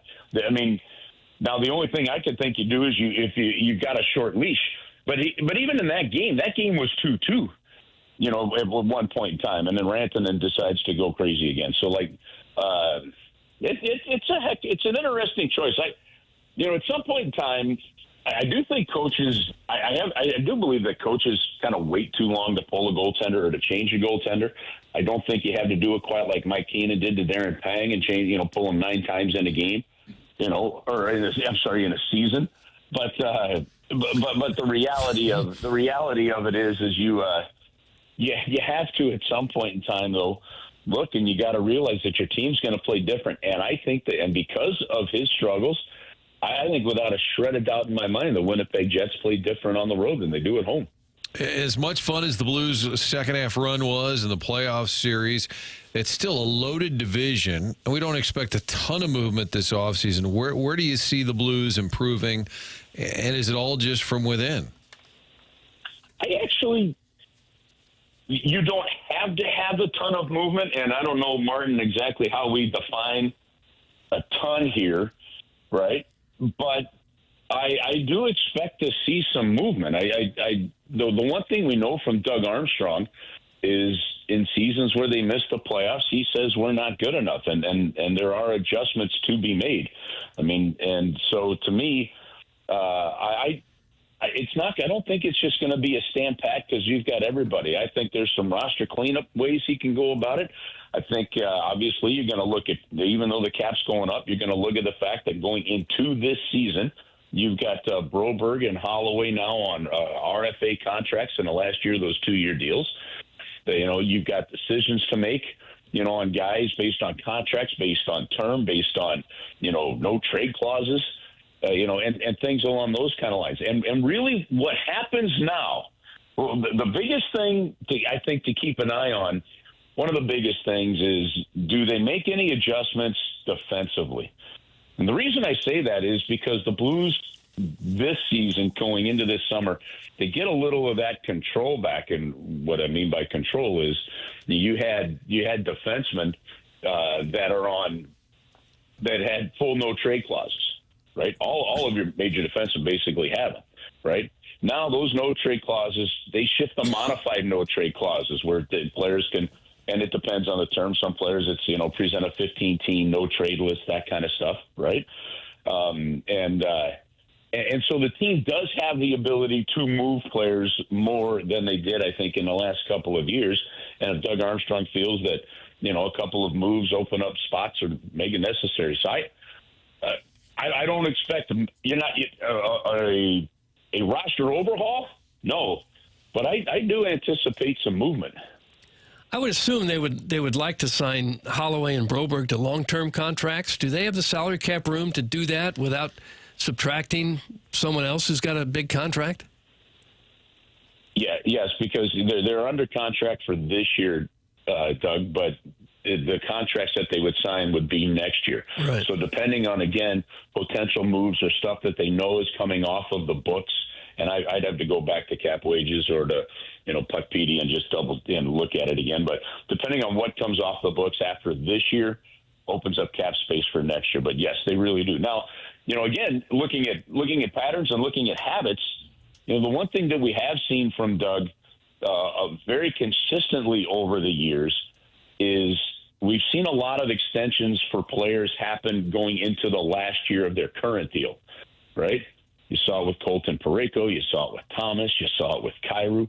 You've seen it up and down. There's only been a couple of kind of bigger players that haven't gotten it done. And both, I can't remember if Jaden Schwartz held out a little bit. I know Alex Pietrangelo did, right?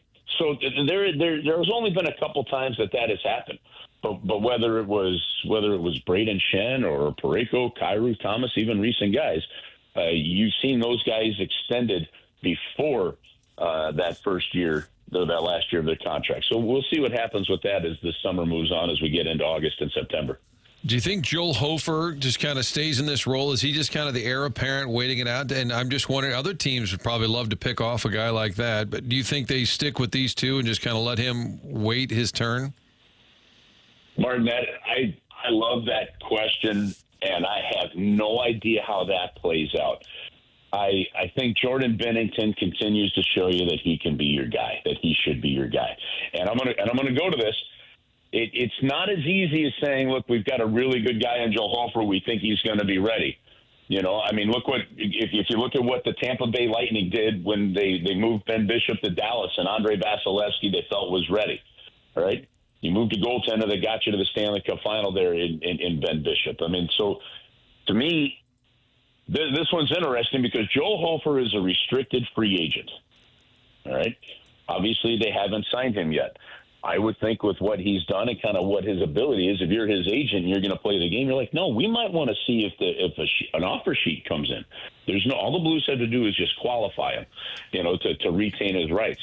If somebody were to make an offer on him, right, then it's pretty simple. You look at, okay, what is that offer and what's the compensation,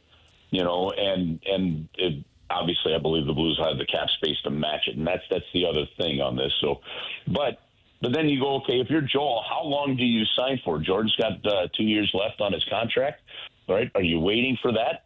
They're really happy with the continued growth of Colton Ellis in Springfield, and they're waiting to find out if Zarenko, re-signs, with them as well, or decides to maybe go back to Russia and see what the market is over there. But this one's an interesting one because you have a goaltender that's keeping you competitive. You have a goaltender that you can win. You have a goaltender that in all likelihood is going to represent Team Canada in the Olympics next year. And listen, all three of you guys, Tim, you guys used to travel with us right? You were part of, from the 2000 on when I first got here. For 10 years, every post-game show dealt with some goaltender topic, right? Yeah. And for the last 6, there's been no doubt who your goaltender is, right?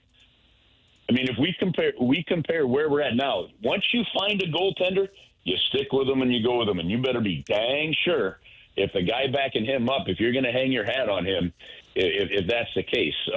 So interesting scenario there with Joel Hofer and his next contract and how that goes. They're really happy with him. They like him. The guys in the room love him.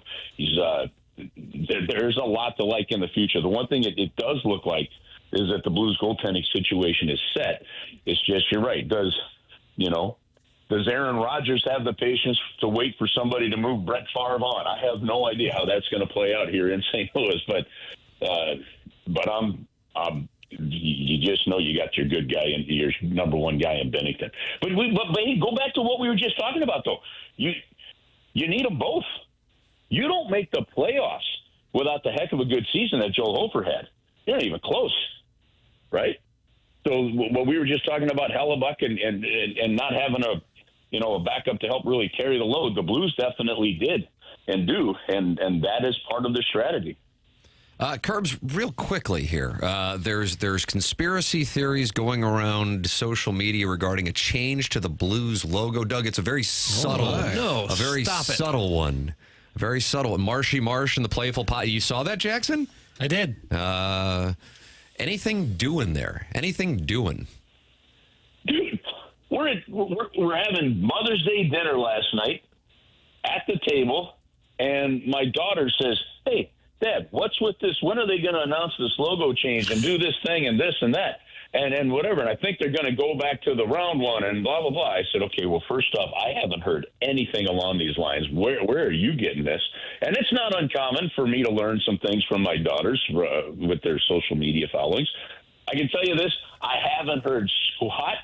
If you're asking me, I'm debunking anything. I mean, I guess I could call somebody and then say, should I be debunking this? But I do believe when she's like, well, it's because, the round logo and stuff, I do believe that was one of Tom Stillman's least favorite logos, so I don't anticipate that. Could they be, and now I'm speaking way out of turn here, but could they be looking at something where you're going more on the main, like say the Busch Stadium Winter Classic jersey becomes the primary home, jersey or setup? I could see something like that, but full disclosure here, guys, laying all the cards on the table, I haven't heard anything along those lines. It doesn't mean that nothing's there, but that's a weird one to me. All right, there we go. Glad I asked, especially since it came up at Mother's Day. Yeah, I'm glad the girls are asking. Yeah, she on just, top of it. I agree. She just brought it up, and she's like, and then they started debating which ones they liked, which ones they didn't. Then I had a proud dad moment as they were debating whether or not the Blues logo should look like this or that or whatever. That was you raised them right. You raised them correctly. Wow. Well, we're trying, Doug. I love the fact his daughter's like, Dad, you see they traded so-and-so? Did they? Start breaking news at the dinner table. Oh, she's done. That's happened before. It's happened. Listen, it has happened. All right, where because of whatever, either I haven't looked at email or prior to us getting some communication fixed, where I said I'd really like to stop learning team information through social media. It happened once to me. I was walking at Deerbridge one time, right over here near the house, and a guy stopped to me, and I can't remember what trade it was. He goes, "Boy, that's a bummer that this guy's gone." I looked at him and I go, "What are you talking about?" That's when I made a phone call and said, "Hey guys, you don't mind looping me in on some of these things so I don't get caught, being that we get called or stopped in the store." But and then the guy goes home. He's like, "Yeah, I said at Kerber at the produce aisle. He didn't know nothing about it." No, that guy's an idiot, or I scooped him. He had a moment. Yeah, it was good. No, I have learned Blues information from my daughters following on social media. It's a good thing. Kerbs, always enjoy the conversation. Thank you for your perspective, both on the postseason, the Blues' short-term future moves, and this logo theory that is making its way around social media. Chris Kerber with us here on TMA, joining us on the Callier and Thompson phone lines. Thanks, Kerbs. All right, guys. Have an awesome week. Talk to you next week. All right, that's Chris Kerber with us here on 101 ESPN and the TMA STL YouTube channel. Doug Callier and Thompson, sponsor of the phone lines. You know a little something about Carolyn. And I do. I've met both Carolyn Beard and Bob Strada, the owners of the place. They've been there for more than 20 years now. They'd like a chance to turn your home into the show place that you've always wanted it to be. If you're not really up for moving, but your house feels kind of tired and you haven't updated it in a while, Callier and Thompson is a place you need to check out. They're there on Manchester and Baldwin next to Uncle Bill's Pancake House. They have a showroom with more than 10,000 square feet of displays. They got all kinds of ideas. You can go there and find what's going to work right for your house. And you don't necessarily have to redo your entire kitchen. You know, a lot of people don't want to do the entire kitchen because that's a lot. If you're just looking for appliances, they got that too. Just a couple cabinets. Yes, you can do it piecemeal if you want. Whatever you want, Callier and Thompson is there for you. And they don't just do kitchens. Of course, they do bathrooms. They'll finish your basement. Anything in your house that needs updating, Callier and Thompson is the place to go. And the best thing about them is these are people you can trust to have in your home. They've been in business since the 1950s. You can't make it work that long unless you've developed a lot of trust in the community. And Callier and Thompson has done just that. All of their carpenters and subcontractors will take care of your home the same as if it was their own. That's Callier and Thompson. The website is collierandthompson.com. Come home to quality. Come home to Callier and Thompson. There it is. Brad Thompson coming up on the Stiefel Dossier 9:30. The program is called TMA. It's presented to you by Brown and Crouppen on 101 ESPN and the TMA YouTube channel.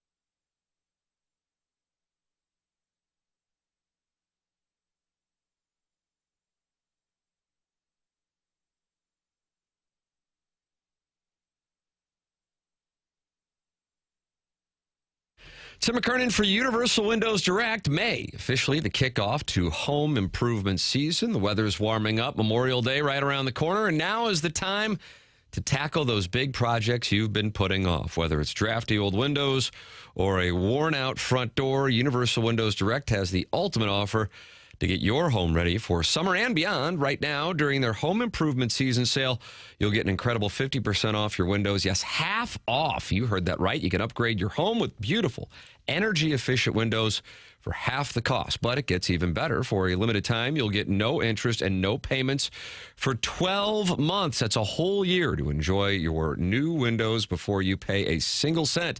And here's the cherry on top. You'll receive a free entry door with your window purchase. That's style, comfort, and savings all in one. So why wait? There's no better time than home improvement season to give your home the upgrade it deserves. Call 314-334-2522 or visit universalwindowsdirect.com to schedule your free in-home estimate today. This May, celebrate comfort, curb appeal, and serious savings with Universal Windows Direct. And like me, you'll be saying, I love my windows.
Okay, let's see.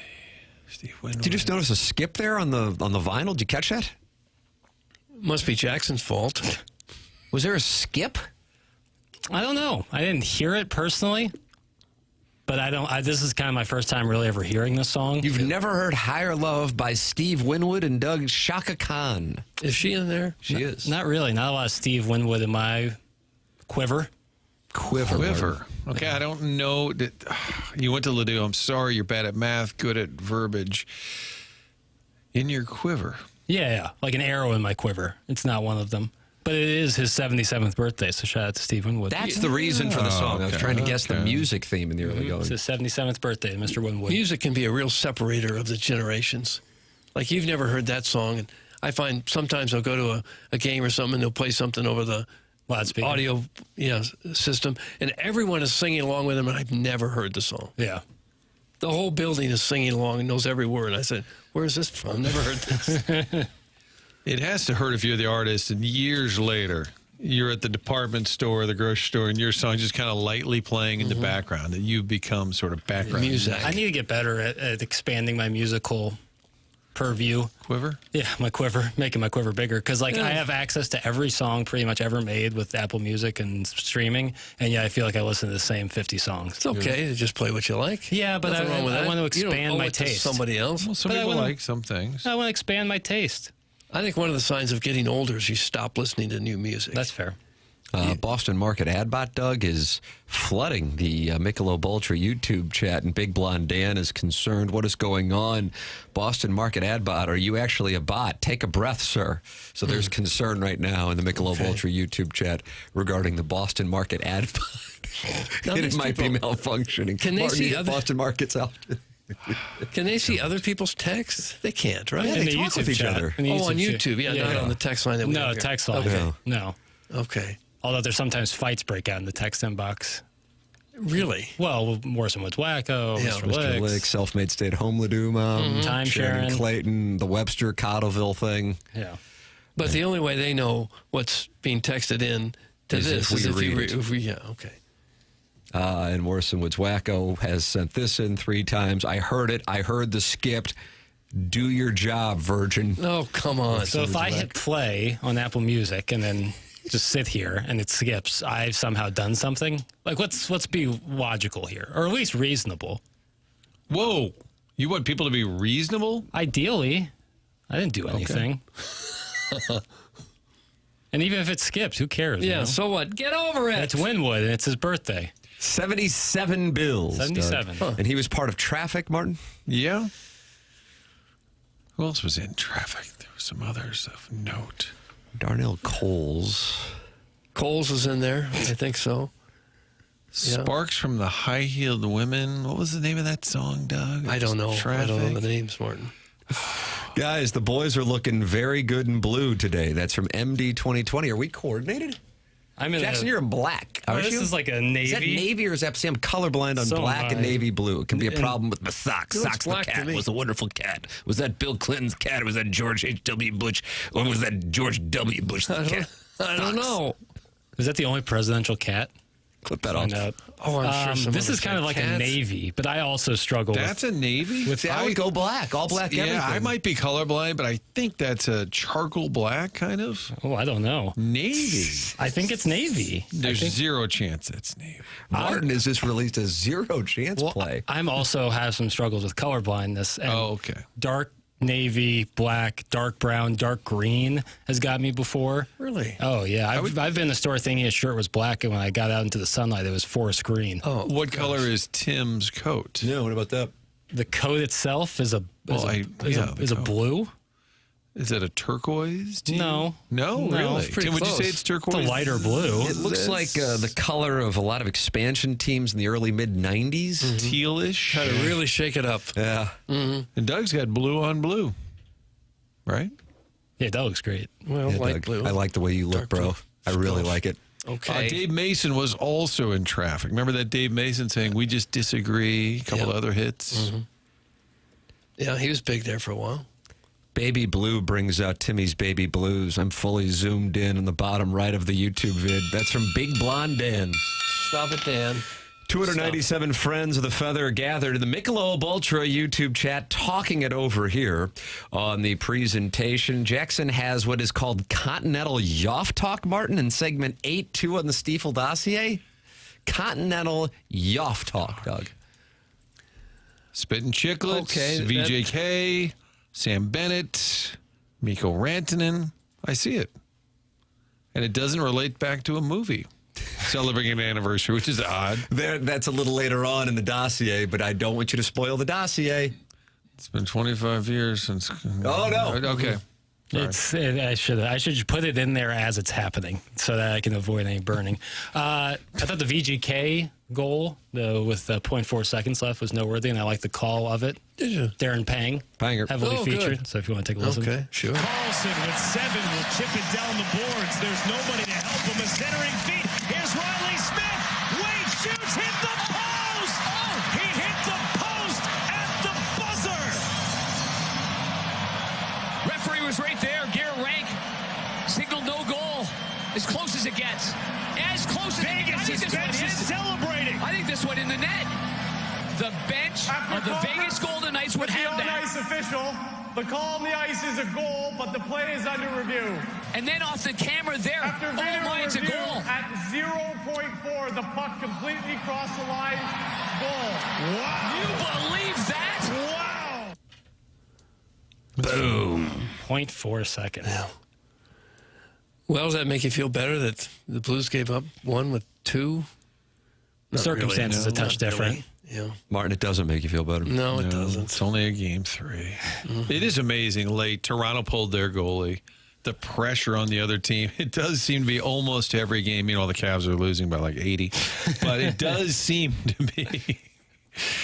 It does seem to be just when you pull that goalie, the pressure is intense, especially in the playoffs. It's also, it's amazing to me how fast you can go from there's just a few seconds left and we got nothing going on till we scored. I mean, it can happen in just a second or two. Yeah, you play terrible. And all of us, in the last couple minutes, here we go. Let's do this. You know, late in the show, we look at each other. We say, boy, this has just been, we've not played well. Yeah, let's do this. Let's pick it up. Let's and then we finish get a strong. hot take like in the last second or so of the show.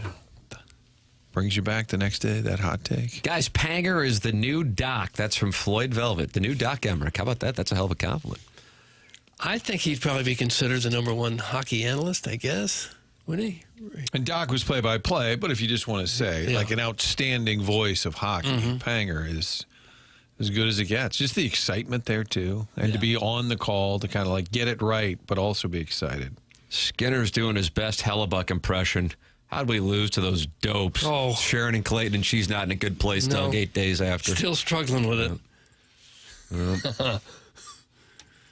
More likely, Stars win in 5 or the series goes 7. Go. I'll say series goes 7. More likely of the 2, because that gets me 6. So it's 7. 5. I share Martin's belief on that. I just don't see it. Especially if they shell him in the next game. Laissez Jet. I don't see it. What do we got here on the Spittin' Chicklets boys talking about Craig Berube? Because Bernie Federko released a 5-star play.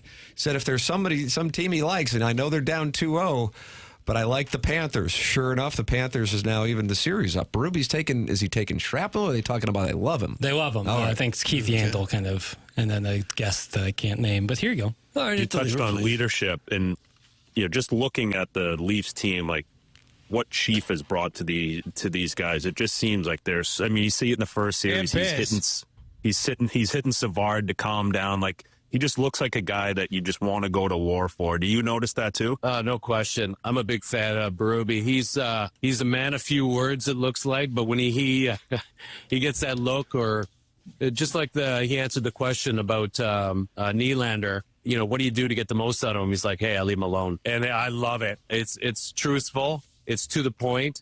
There's no messing around. Okay, and that's that. All right. Doug's going to have a problem with the edit, I sense. Oh, please let it rip, Doug. It wasn't really a bad edit. It's just kind of a sudden stop. It felt like the conversation wasn't over. But this is about hockey talk. It's not about video audio production. So we're still doing talk. NHL talk, I guess. Cool. That's from Big Tuft. Not happy. Stop it, Tuft. You just can't win, you know. I'm here on Monday. I think once you realize that you can't win, you find a certain peace with your experience on the program. Yeah, I think there's... Who has ever won on this show? You win when you leave. Mark, there you go. That's Everybody's kind of felt that way. You shut it down. Yeah. And you become the greatest ever when you leave the show. become canonized. But while you're on it, it is just a Colorado Rockies-like stretch of L's. Just an abyss. Yeah. You have to eat it. Yeah. Everything you talk about, what the hell are you talking about? What? I mean, all right. I felt bad for Jackson Friday because it was a fascinating topic. It was great fodder. It was funny, but you had to sort of wear it. And then by Saturday, as a team, we're moving on. And then I texted, hey, a guy at the baseball game. I was seeing it all and weekend. you didn't respond, and I kind of felt like, oh, is that kind of a jerk match? It was kind of no, funny in the moment, and then I felt like I was kicking you while you were rubbing feet. Listen, I can take more. I can always take more. Well, here they go. I mean, I know it's coming. It's just, it is what it is, you know? You can't win, so once you can't win, you're always... But you can't think you're making a mistake because one guy didn't like No, it. 100%. One guy won't like anything. You can find lots of people to agree that they're upset by any topic we bring up. But then you can straw man it and say, I know people are saying this, but here's my take in the opposite direction. Right. I know everyone loves Jackson, but I'm going to say the opposite. Right. Hang in there, Jackie. It'll only get worse. That's from the Jerkwood from Kirkwood. You, too, can text in to the Air Comfort Service text inbox, 314-399-9646. That's how you can text into the program. And then you have the Michelob Ultra YouTube chat where friends have gathered. Iggy's in there talking with Bishan about sports, Kay from Southtown, Bach Hog, and Bird Oxygen. They're in there. Bird Oxygen. They're in That's there a new one. Conversation. Dr. Xander Malanthrop says there's no moving on from the foot situation. He doesn't think we can recover. I don't know. No one can explain to me why it's weird. They just tell me it's weird. And if you don't show your work in school, they don't give you credit for on the test. So honestly, I find all of the negative reaction to it moot. Moot. You don't like the rebuke. Well, no one can explain it to me, and so therefore I don't think it's weird. He dug back in. I never have come out. On the Riz show, they're going after you. Yeah, what's that about? Have we found out what that's about? I'm gonna Why don't you find go bang on the door, run in there. Kurt, you have some insight? Someone in the YouTube chat earlier said that Learn has a disdain for people named Jackson, and that she's never met a Jackson that wasn't a D-bag. Oh, gosh. Whoa. It's worse than I thought. What? I thought it was about the foot thing. I could have handled that.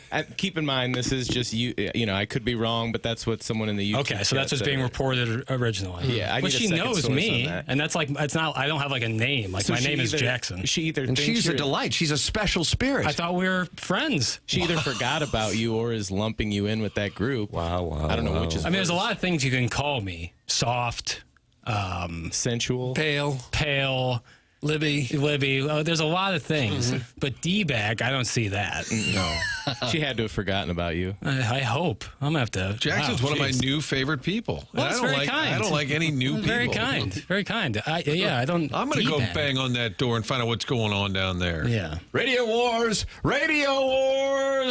Oh, McKernan's merry-go-round. It'll be written about. Now they're feuding. Slayton's got a new show. Jackson's feuding. Maybe she means anyone who spells it Jaxon, because then I'm rocking with you. Oh, okay. So if somebody spells their name Jaxon, you agree? It just seems lazy. Premise? It just seems lazy. I think Barge you can't Guy's... blame the child for that. Certainly not. Certainly not. Is it Barge Guy's son, Jax? I think you might be right. And now you've got to wear that. Yeah, I don't know the child, and it's not. Whose fault is it really? CKSON. Like, let's not be lazy here with an X. Be lazy here. Let's not be lazy. My team lost, so I can't hear about the NHL playoffs, or I'll get triggered. It's been a week. Grow up. Yeah, that's from the Grumpy Cornhole. Grumpy Cornhole. I think the person complaining just didn't want hockey talk, period, and was hoping the Blues exit meant it was all gone. Here's why it's weird, Jackson. This comes from the star of The Real Housewives of TMA. And Doug, when are you doing the auditions? Soon. We're in pre-production at the moment, Tim. Pre-pro. Here's why it's weird. The feet are a known erogenous zone, so offering your rub your mom's feet seems a bit off color. That's from Sharon and Clayton giving you the reasoning. Who is determining the feet are erogenous zone? Sharon and Clayton Starr, The Real Housewives of TMA. I don't view my feet in that way, and if you do view feet that way, good on you. I say whatever blows your hair back, whatever revs your engine. But I personally, not in the slightest, find that to be an erogenous zone. I just looked it up. According to Google, it is not. Yeah, okay, thank you, Kurt. Appreciate that. And so Sharon will be issuing an apology. Right, and even so, like, sometimes you compartmentalize. Like, if you're always walking around randy revved up, if you're always revved up, everything's going to be a little creepy and weird. But if you can compartmentalize and understand that this situation is different, then it's just a normal thing. Erogenous zone. Well, it was for Jay Jr. That was a fondness, not a fetish. Oh, go to hell. Sharon, put the Franzia down. It's 9 in the morning. That's from Scissor Me Timbers. Jackson, would you give a man a foot rub? That's from the 314. Sure. I caught a bluff there, Doug. I'm going to call. I don't think he has anything. I think he has 8-3 off. Well, guys get foot rubs. And it wouldn't be crazy. Like Sweet Kai at his wedding, you're not going to say, hey, what do you say? I rubbed your feet. If he asked me nicely, you rub this gentleman's feet. If I did, I wouldn't then be like, it wouldn't be weird. Why would you ever rub another gentleman's foot? I wouldn't. We've gone in a whole new direction, Tim. I'm not looking. Here we are. I'm not looking to do so, but I wouldn't find it weird, is what I'm saying. Okay. Would you receive a foot rub from a buddy? I don't like massages of any kind. Okay. Oh, that's interesting. I don't. Even with the soft hands of Herb? Herb or otherwise, back massages especially really give me the willies. The willies? Really? Yeah, I don't like it at all. It's not for me. Gee, Chairman, I can look up Google that the world is flat. Doesn't mean it's true. I read it on the internet, so it's true. Moron. Oh. That's Sharon and Clayton, and maybe Chairman Kurt will be. Do you have any idea what called a source citing sources is? Like the first 3 sources I saw said no. Well, I'm not going to say that. Yes, we're the Real Housewives of TMA. That show's just begging to be made. I think Doug's pre-production of that show is longer than my onboarding. I think the discussion for the show has been dragged out just a bit. If we really, really, really did auditions for this, I think 25 women would show up. You do? I really do. 25? I really do. Yeah. And you envision this as them sitting together, bickering? I think just like doing trips around local eateries, watering holes, Six Flags, I would imagine. So, yeah.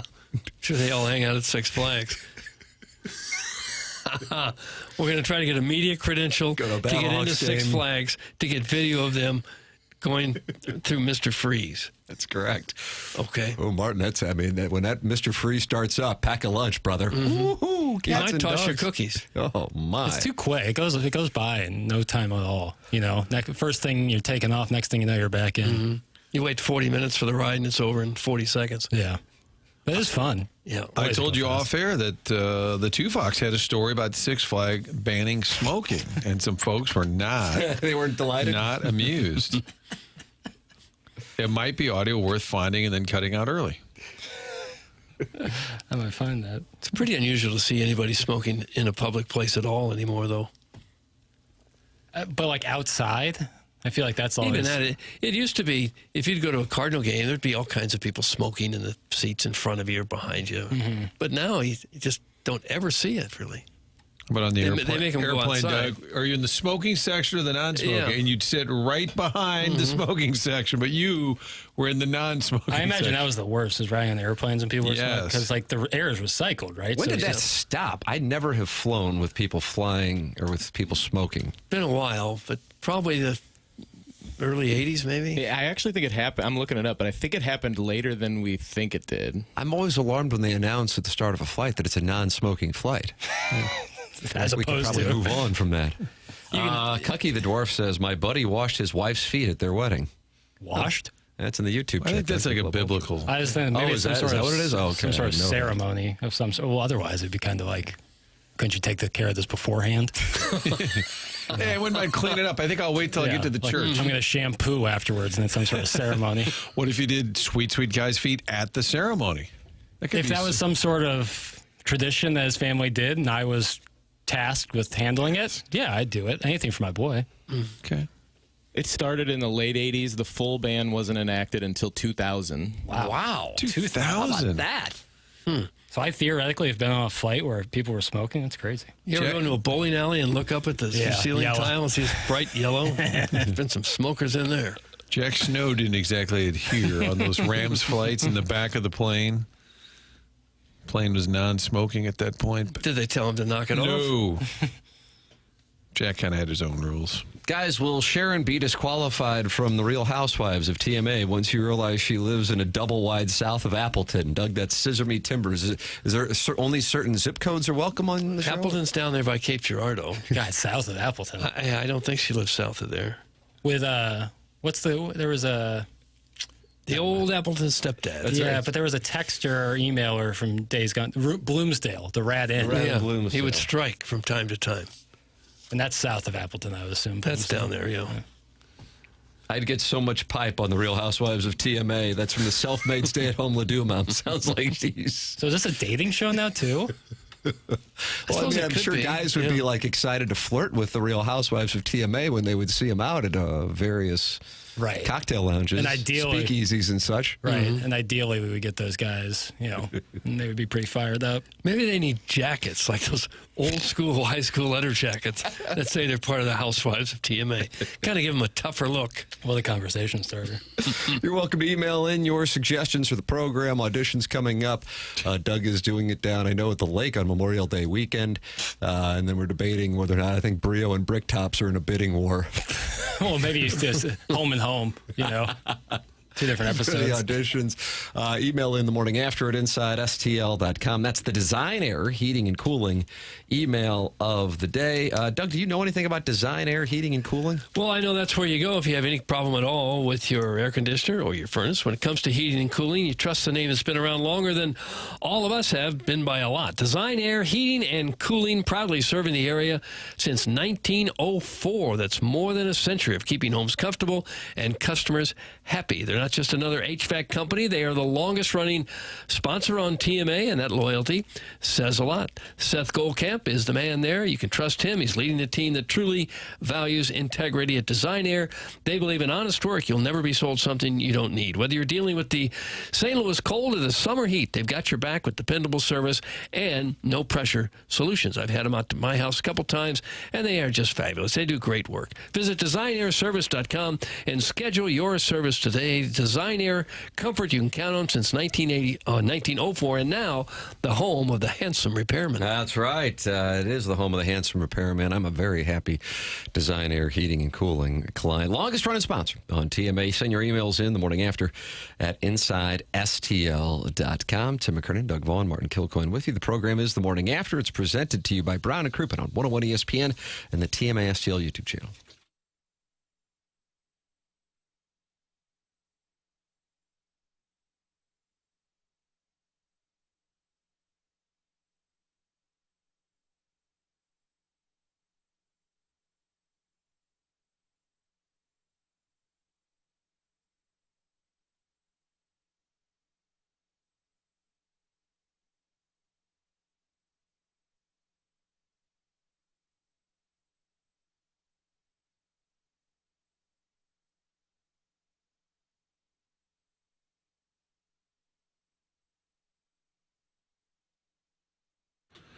Looking for a new car? AutoLoanPro.com. A little off-air humor with Jackie. Now we move on.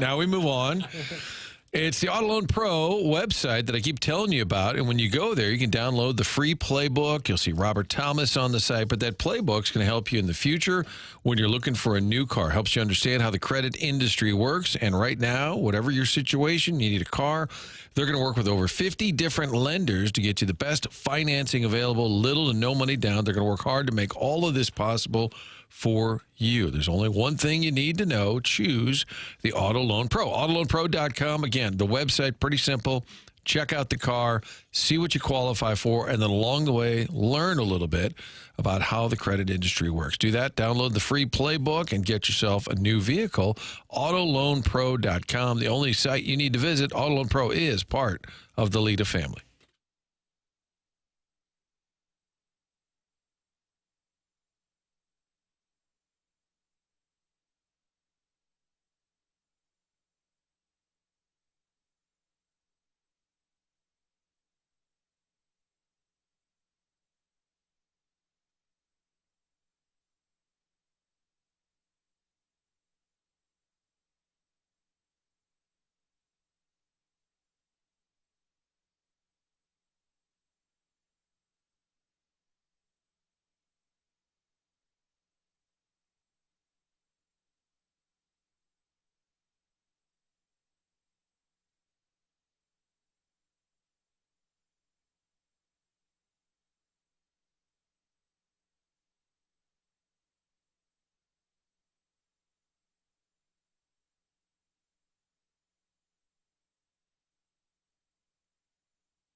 Hey, this is Jackson with a Sports Center update brought to you by Saliga Heating and Cooling. The Pacers defeat the Cavs yesterday, 129-109.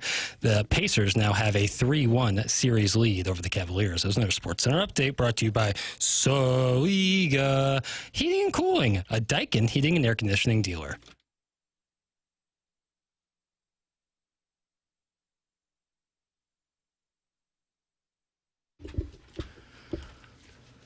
Is Mark Morrison celebrating a birthday today? He is. He is. I'm going to guess, Doug, how old do you think Mark Morrison is? You go first while I think. 54? Too high? I actually was going to go 55. I'm not Price is Righting you. Okay. I'm going to go Doug's going 56. So, Jackson, what do we have? 53.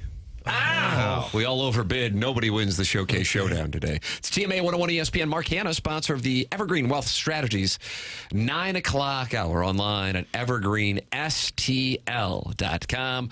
And you can call in to Mark and talk it over with him at 314-889-0503. Doug, the Cardinals are coming. Tra-la. Katie Wu detailing that only two rotations have carried more innings for their teams than the Cardinals. And the Cardinals and Ali Marmol got two Jim Dandies to start the series. Almost had back-to-back complete game shutouts with Fetty, and then Palante lost his in the 8th inning. Michaelis only allowing a run. Here is Ali Marmol in the Cardinal rotation. Hit the lever, please, Pale. Yes. It's a combination of things, but I think that the way they've kind of committed to the game plan, and our catchers are doing a really nice job of veering from it when needed, but sticking to it when necessary. So I give a lot of credit to Dusty and his staff, and then our catchers and our rotation for the conviction behind the plan. But credit to the pitchers; they're going out there and executing. It's been really fun to watch. I liked him letting Fetty go all 9 on Friday night. I was kind of surprised because they were up by 10. Thought they might bring somebody else in just to save a few pitches on his arm, but he was... Might have been personal. It could have been. He's got a couple... they pulled him out with a no-no going at one point this season. Yeah, but this was his former team. Yeah, that's true. Who knows what the situation was there. Good. We need to do it more. Leave him in. Yeah. Who cares? Especially with guys that you don't care about. No offense, but it's not your prized first-round pick who just got called up. I mean, I'm not wishing any harm to anyone, of course, but I'm saying older players in the last year, like, push them. Push them a little bit. That used to be a regular thing when a pitcher would go 9 innings. It happened all the time, and now it's what? He went 9 innings? He threw 109 pitches? You got to be kidding. It's actually, he went 7? Yeah. That's the new 9. There was times over the weekend where the Nationals didn't look like they were too interested in competing much against the Redbirds. Yeah, Nationals and Rockies ought to get together. A couple of flailed swings where I was like, are you guys really trying to put this ball in play? Good column this morning from Ken Rosenthal.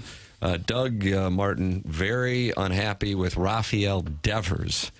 And it got to a point this past weekend in which Red Sox ownership flew into Kansas City to meet with him. Rafael Devers said he would not play first base, and that goes back to spring training when they asked him to leave third base to be DH. Now they want him to play first base because of injury to Tristan Casas. And here is what the story is. In theory, the move would make sense, providing an offensive upgrade over the current mishmash at first and clearing the DH spot for Masataka Yoshida, whose uncertain fit on the roster once he returns from shoulder surgery also is not Devers doing. In reality, by agreeing to such a change in the middle of a season, Devers would risk injury, offensive regression, and embarrassment. Devers is not above reproach in this latest chapter of As the Red Sox Turn, which includes a potential disconnect between Chief Baseball Executive Officer Craig Breslow and manager Alex Cora. But Devers is in a lose-lose situation almost entirely of the team's making. We say almost because if Devers were a better defender at third base, maybe the Sox would have been less inclined to pursue Bregman. Still, what exactly is the Sox's endgame here? Does Devers become the great teammate Breslow envisions, doing whatever the team wants, whenever the team wants, regardless of the potential consequences? Or does Devers stand firm, refuse to play first, and continue to look selfish, even though he already made one team-first sacrifice this season by becoming a DH in the second year of his 10-year, $313 million extension. Ken Rosenthal this morning, The Athletic. You know, I don't buy the part where he might be embarrassed at first base. If he can play third base at the major league level, he can play first base without getting embarrassed. I think it's crazy that you even have to have the conversation nowadays that a guy doesn't want to play somewhere, so don't make him play. It's a team game. Get over to first base. If he won't do it, try to trade him. It makes the Contreras Cardinals debacle seem very minimal. This guy's in the year 2 of a $300 million deal, and it's been playing out for a while. Spring training, it was ugly in spring training, and I think Devers said something last week about the GM. He didn't say he doesn't know what he's doing, but he alluded to the fact that the GM, he didn't think that guy was on the right page or whatever. What a soap opera. And I agree with you in principle, Doug. He can probably play first, but I think he's feeling a little jerked around. If you give him that kind of deal, you're saying you're a marquee player. You're our superstar, and now they have kind of jerked him around a couple of times. Don't you think they talked about that during the negotiating process with the contract? That 10 years from now, you might not be a third baseman. But we may have to move you somewhere else. Didn't he say he was promised, like, hey, I'm the third baseman for the future. That's my spot, and that's who. And I think he feels, even though they're giving him a ton of money, I think he feels jerked around a little bit. It's another danger of giving people these guaranteed long contracts for stupid money, because now they seem to have as much power as the manager. You can't make me play first base. I'm not going to. Wah. I'm not going to play first base. I'm not getting my way. Wah. I would like it better if Devers said that. Wah. 3 days after they all met, the standoff continues. Not that it's bothering Devers any. He went 7 for 12 against the Royals this weekend with a 440-foot home run yesterday. But the entire episode smacks of the tendency of some modern front offices to view players as robotic chess pieces capable of moving around the field according to management's whims. And it was all so avoidable if the Red Sox had just been up front with Devers from the start. Devers, remember, criticized Sox management before the 24 season for failing to upgrade the roster. So heading into the 2024-2025 offseason, Breslow and Cora could have sat him down and said, Rafi, we heard you. We're going to go after some players. One of them could be a third baseman. And if we get, say, Bregman or Arenado, we're going to need you to play either first base or designated hitter. When reporters asked Breslow about moving Devers off third at the team's end-of-the-season news conference last September 30th, the chief baseball officer acknowledged such a talk might be necessary. Those conversations, if they were to occur, would definitely happen internally before I discuss them here. And then they never happened. Okay. Yeah, I think that's, a fair point, like a communication up front, but there's also a better way to handle it if you're Rafi Devers. But the part where he says management shouldn't move players around like chess pieces, they have every right to do that. They're management. When they tell you what to do, you do it. What happened to that idea? The players are in charge now? If there's other teams like the Dodgers desperate for a third baseman now, if I'm the Red Sox, now's the time, trade him. Because you're going to have Bregman for a while at third base, and he's a much better defensive third baseman, so that's who you want at third base. So why don't you trade Devers for somebody and put a better first baseman in there? Doug, how would you have felt when you were still at the 4 Fox if all of a sudden one day they just asked you to move from sports to weather? That's from the 314. I would have had to do it until I find something better. Well, I suppose it might rain today. But when you're on a sports team, if the boss says you got to go play something else, you just do it, don't you? How do you say, no, I refuse to play another position? Since when did that, at what point in time did that become okay? I refuse to play another position. I'm going to sit here on the bench and take my, $37 million a year, whatever the hell he's making? Yeah. This is insanity. It's pure insanity, and we've let it evolve into this, where it's okay that extremely well-compensated players can say, "Wow, I don't want to play that position." Alex, you got to be kidding me. Said this regarding the situation: cutoffs and relays. There's a lot of stuff. It's a tough position to play, a tough position to learn. Sure it is. He's been playing baseball his whole life. He is a professional baseball player. If he doesn't know how to do the cutoffs yet, he shouldn't be at the major league level. by high school, you know the cutoff plays. Cora is in a weird spot here, trying to manage the player, will not piss off management. This does remind me, Rich Gould, I can hear as Doug is saying this, Rich Gould would get so worked up. To this day, I still bring it up. Skip Schumacher made the move from outfield to second base. Doug championed that before it happened for the record. And so it seemed to be a good move. It worked out. But whenever they would talk about it, Rich would say, for God's sakes, he's a baseball player. Okay? He didn't suddenly become a surgeon. He moved from the outfield to the Rich, who rarely got upset about anything except having to work Sundays and Mondays and Tuesdays. That's and Wednesdays. true. Sometimes we overanalyze things. He would get so death. mad because he would say, you're a baseball player. For God's sakes. You're playing, okay, you were in the outfield, now you're in the infield. Okay, it's a little bit of an adjustment. It's not that big a deal. Especially for a guy who was a shortstop in college. Right. So Bregman has an opt-out next year? Yes. So they might be in a rock and a hard place with Devers. You let him go, and then Bregman opts out at the end of the season. I'm not going back to third, and that's final. Anyone with that attitude, I wouldn't want him on my team. Ship him out? Ship him out, yeah. Would have a lot of trade value, you would think. Hal in Hillsboro is using a phrase I haven't heard before. That's horse and buggy thinking, Doug. You need to get with the times, boomer. That's from Hal, and he's in Hillsboro. You ever heard the term, Martin? Knock it Horse off, and Hal. You got boomered by Hal in Hillsboro. Yeah, what horrible thinking that you want to be a good teammate. That really is old school, stupid thinking. It's all about me. Right, Hal? I'm not necessarily a big St. Louis fan, like Cardinals fan. Oh, come on, Charlie. Cardinals have a better record than the Red Sox. How about that? Well, Arenado's glad that he actions speak stayed. louder than word. Yeah.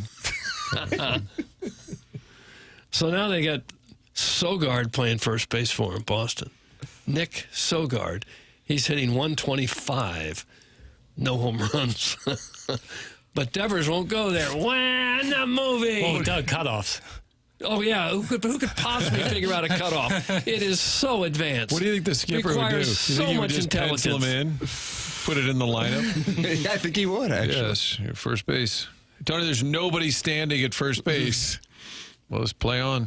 Like, with no first base. How do you think Whitey Herzog would have handled somebody who said, no, I don't want to play first base? Well, that's bug and horse buggy Boomer. stuff. Boomer. Sorry, Things. Hal.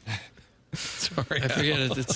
It's the me generation. Enough baseball talk. Time for pictures of wives. That's from Shrimply Pibbles Martin, who sends in pictures of his wife. I never get why, really. And he's buddies with my guy, Dave Cruz. Well, we're not like baseball card.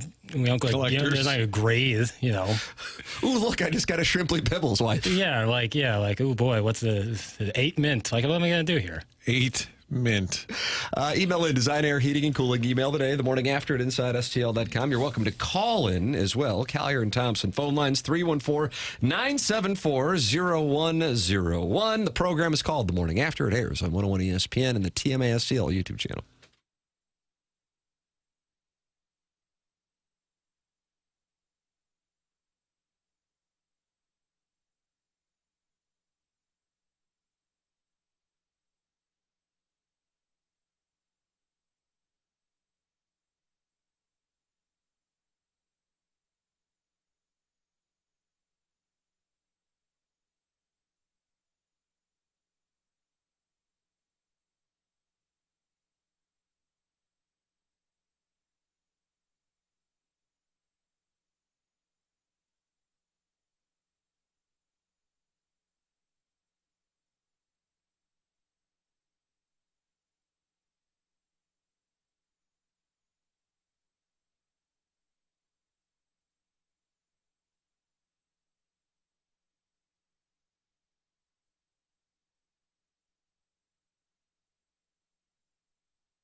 It's TMA 101 ESPN. Tim McKernan, Doug Vaughn, Martin Kilcoyne with you on the program, and you can watch it at youtube.com/TMASTL. 247 friends gathering in the Michelob Ultra YouTube chat, talking it over. It's old Too Fat to Kayak with the Boston Market ad bot, and Adam Welly, and Big Blonde Dan, John Scores, and the Rogue Onion, and Ken Iggy Strode. Just hanging out, Doug, talking it over. Okay. Chopping it up. And they're going to get a chance to chop it up now because here comes Brad Thompson on the Calliard-Thompson phone line. Morning, Brad. Gentlemen, how we doing this morning? We are wonderful. How are things in Philadelphia? Well, you know what? I wish I could tell you. I am sitting here in O'Fallon, Illinois, currently. Oh wow! Yeah, got a couple of got 2 series off. I'll be making the drive up to Kansas City, but pre and post game tonight, I'm just watching these boys on a roll the last couple of days, and it's been fun. How about that, Doug? BT, hanging out, getting a little family time for you. Family man, family plan. Well, you have had a chance to right here in the parking lot of AutoZone, getting a new battery in a minute. It's gonna be great. You don't have people for that, Brad. You don't have people there? You don't have people for that? I am people. That's what we do. That's a man of the people right there, Martin. Wow. Yeah, it's a battery, or maybe, I can change a tire once we get past that. If the battery is not the issue in the wife's vehicle, that's going to be somebody else's problem. Okay. Well, that's a problem when you got a battery. Sometimes those places will install it for you right there in the parking lot. I couldn't get the car here. Oh. You have to have it light towed. Flashing, just beeping at me, and that's the issue. Yeah, you're gonna have a rough day. Brad, you've been able to watch what has been an incredible run here. The Cardinals on 8-game winning streak. Who would have thought when we saw the Cardinals and Twins in the first series of the year that those would be 2 teams in mid-May on 8-game winning streaks? The Cardinals are doing it with a combination of a variety of factors, but let's start with what I think was the story of the weekend in Washington, and that is the starting pitching. And you got it from some places that maybe you wouldn't necessarily expect. I think the 2 best pitchers to date have been Gray and Liberatore. They didn't pitch this weekend. You got it from Fetty, Palante, and Michaelis. What are the Cardinals doing? Is this a strategic move? Because Katie Woo's article this morning talked about them pitching more to contact this year.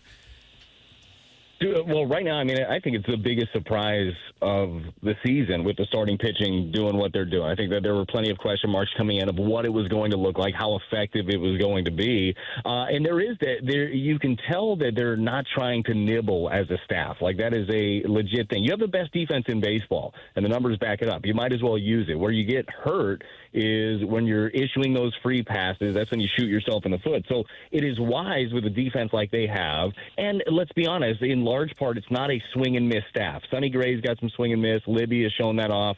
But, that's everybody else is kind of a contact guy. So why waste pitches? Just go ahead and attack. And I think that you are absolutely seeing a concerted effort to do that.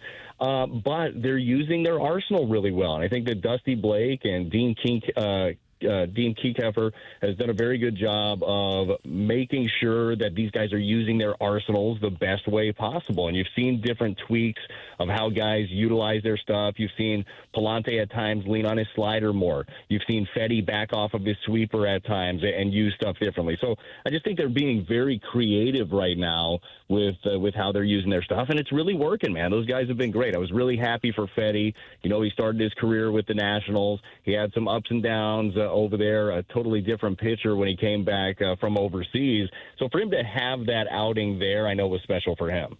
Do you think pitchers in general want to go deeper, and that it's just the game now where they're getting yanked? A pitcher doesn't want to go 5 or 6 innings. I hope so. I think that there are some that are happy with it, to be honest, and you see them. Like, there's some guys out there, they give you 5, it's best bolt, here's what I got, and we'll go. But I hope that for most guys, there is that point of pride that they want to be the one shaking hands at the end. And I know that you don't get that a lot. I was really happy to see Palante pitching into the 8th inning. Like, once you have a guy set the bar, you want to do that. And that's something that Chris Carpenter always expected, and we expected as teammates and as fans. When Carp was on the mound, you expected him to be out there in the 8th, 9th inning. That's just kind of what it was. Same thing for Adam Wainwright for a large part of his career. You just expected him to be out there deep into ball games. I know that the utilization of bullpens has changed, and the reason that pitchers don't do that third time around. The numbers back it up. Like a fresh arm that throws 100 out of the pen oftentimes can be good. But I want any pitcher, if I'm a coach, I want any pitcher to be thinking, I'm going to go out there and you're going to have to rip this ball out of my hands instead of, whatever, I'll give you 5, we're good to go. I think that you're seeing that. You're seeing that mentality right now with these starters, and I like it. It's not really terribly unusual anymore to see a guy lifted when he's got a no-hitter going after 5 or 6. I think it happened to Fetty. Does that bother them? Do they argue about that before coming out? Everyone is different, right? There are some young guys you want to protect. Like Fetty got pulled out of his, and I think it was a no-hitter through 6, but he also had like 90 pitches. There was no way he was going to finish that thing. He wasn't going to finish off a no-hitter. It would have taken him 150, 160 pitches at that rate. And I don't think that he was upset about that, because if you get pulled out of a game and your pitch count is manageable with a no-hitter, I'd be pissed off. Like, I'd be very angry about that, and I think most guys would. But the game has changed. And sometimes, like when you're looking at the numbers, it's probably for the better, some of the moves. But optically, I think one of the best things for me as a baseball fan, I love the game of baseball. The first thing that I look at on a matchup of who's playing is who's pitching. Like, those are the guys that I want to see, and I want to see them at the beginning of the game, and I'd like to see them late into the game. Now we're 41 games in now. That's almost exactly a quarter of the way through. Can we say with any confidence that the Cardinals are a legitimate contender in the Central Division? Well, yes. I mean, they're definitely a contender in the Central Division. They're a game out right now, and I think that you look at every team in this division, there are faults. Like, even the Cubs have some ups and downs. They've had some injuries. Certainly, the Reds have a lot of talent, but a lot of ups and downs with that team. Like, this division is very, very winnable. To say at this point, almost a quarter of the way through the season, that we know what the Cardinals are, I don't think that's quite true either, right? You've seen some highs, you've seen some lows, you have some young guys, and I'm very happy for a couple of the young guys right now, like Walker and Gorman are going to be the story throughout the season. Well, it's a whole lot easier to go through the learning curve when your team is winning, right? It makes it, the microscope isn't on them all of the time. Doesn't mean that you're going to get way more runway, but it just means that it's not the focal point, which is a good thing. But I think there's still a lot to learn about this club, but the biggest key is, do they keep getting better throughout the season, especially with this young offense? Do they keep getting better? So absolutely a contender in the Central. That being said, I don't know exactly what they are. I think that they're a good ball club that are still trying to figure out ways to get better and better. And as we all know, as we approach, I think we talked about this last week, when you approach the trade deadline in a couple of months, that's where it's going to get really interesting. Because if the Cardinals are in this striking distance, or if they're in first place, what do? They got some pieces that I'm sure other teams would want. If your idea is building towards the future, it would make sense to make deals. But that's a hard one to do when you're right in the thick of things. Brad Thompson, our guest here on TMA. You've touched on a few of the things that I wanted to get your thoughts on, and one of which is the trade deadline, because Buster only wrote a column this morning that was just posted about 6 things to keep an eye on with regard to the trade deadline, and the Cardinals are mentioned in 3 of them. Arenado, certainly one of them. The fact that there doesn't look like there's going to be a lot of great starting pitching options out there, but if the Cardinals are willing to deal, they could have a few pieces that other teams would be interested in. And in general, the dance that the Cardinals may have to play with the deadline. One thing that I observed earlier on in the show, and I want to get your perspective on it, with the Cardinals superseding expectations, and we don't want to turn this into like 10 games over 500, but it is an 8-game winning streak, and 2 of those wins did come against the Mets. The relationship between the organization and the fan base, I wonder if it would be further damaged if they were to sell off some of these pieces when they were in the mix, whether it be for the Central or a wild card spot, let's say in 2 months. Do you get the sense that the organization is aware of that and how that could impact fans' perspective of the team? Yeah, I think so. I really do. I think that there's always a finger on the pulse of the fan base. I think there has to be. Like, this isn't, if it was just a cut and dry thing like any other business, the smart business move for the Cardinals for the future would likely be to deal off those pieces. Like, if somebody needs a starting pitcher, all right, well, here's Fetty, here's Matz that people are going to be calling for him, or Michaelis, or like, that's the smart thing to do, because you said you're playing for the future, or Helsley. Like, a lot of people are going to be calling for Ryan Helsley. but it's not cut and dry like that. Like, there is a public trust in running the team, right? So you try to find that delicate balance of still setting yourself up for the future, but we all know that being a fan it's real dedication. It's not cheap to go to a ball game. Like, you want to go out there and you want to see the best product you can see. So I think that they will try to, figure out exactly where that fence is and try to ride it and try to figure out the best way to do it. But it's a hard one to do. If you have a team that is winning and a team that's got great energy like this one does, and if they're still playing this kind of baseball in 2 months, it's very difficult to just kind of pull the rug out from under their feet and say, yeah, but the future. Like, for these guys, the future is right now. You got a guy in Arenado who's never won. Like, he wants to win. So it is going to be such a fascinating deadline if things keep going this way. And that's the hope, right? If you're the team, you want to force the issue. You want to play as good a baseball as you can and then lay it out there for the front office to do, what their job is and what their vision is. But I hope they continue to push the envelope. In football, they always say if you're the left tackle or the punter, you just don't want people talking about you at all. I feel that way with Contreras at first. I was concerned. Goldschmidt was so good over there, cleaned up a lot of bad throws. I thought it'd be more notable, and Contreras only has 2 errors. I think for the most part, he's done a pretty good job with it. I have to say I'm mildly surprised that it's been this smooth.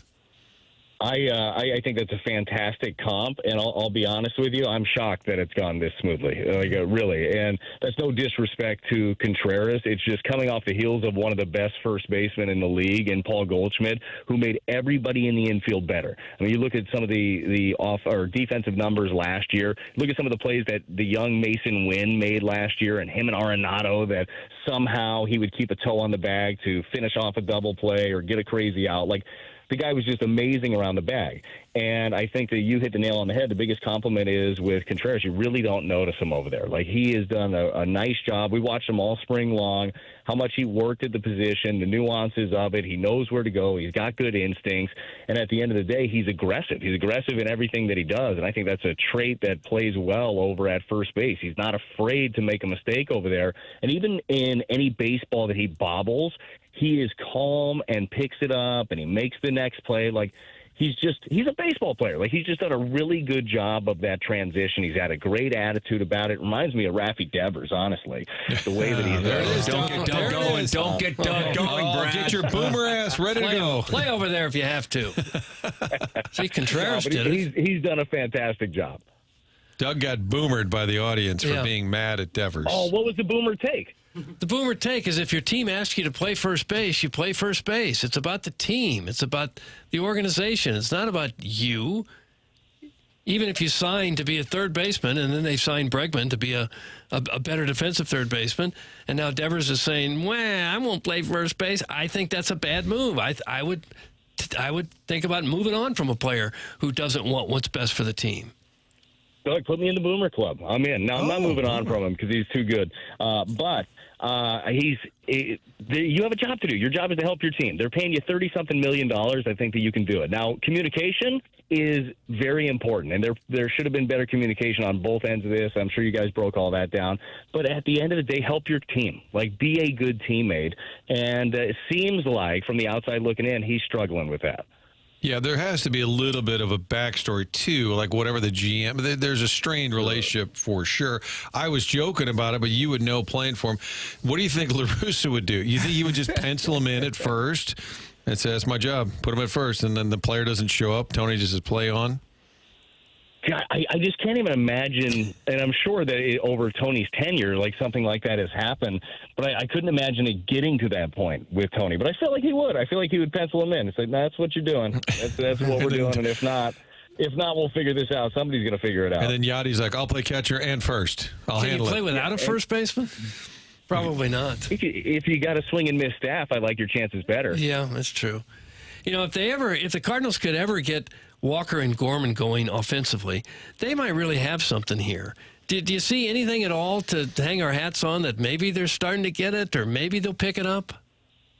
Oh, well, I mean, I don't see anything that you're like, oh, they're close offensively to where they should be. The thing that keep hanging your hat on is that they're incredibly young and still learning. 24 and 22. I know that Walk turns 23 here in the next couple of days. But that's just kind of, you're going to have to go through the ups and downs of the learning curve. And you're right. Like, this offense already is doing very good things, and those guys have had little to do with it. And I think that is the exciting part, but it's also the scary part, right? I know that Mo talked about the runway, and the runway doesn't last forever for these guys. So what are they going to be able to do with it in this stead? And that's why I'm happy they're playing better baseball. As we mentioned a minute ago, that the focal point isn't all on them and their struggles or successes, kind of whatever every day brings. It is about the team winning baseball games, and hopefully they start being a big part of that. Walker has done such a great job in the outfield, and I'm very happy for him that he put in the work, and you're seeing it pay dividends. But we all know that they drafted him in the first round not to be a good outfielder, but to crush baseballs at the big league level. And that's what he's, working hard on every single day. It's just not transitioning into the games. So I'm with you, man. This offense is going to be totally different when those guys click. And I mean, got to say if those guys click. But I know that they're going to give them as many opportunities as they can. But right now, your team is winning baseball games, and you hope that they can jump right into the mix.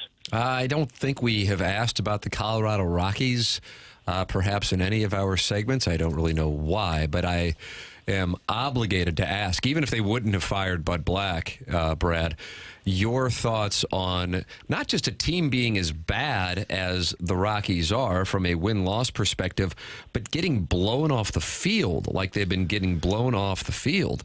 This is something I personally can't recall seeing.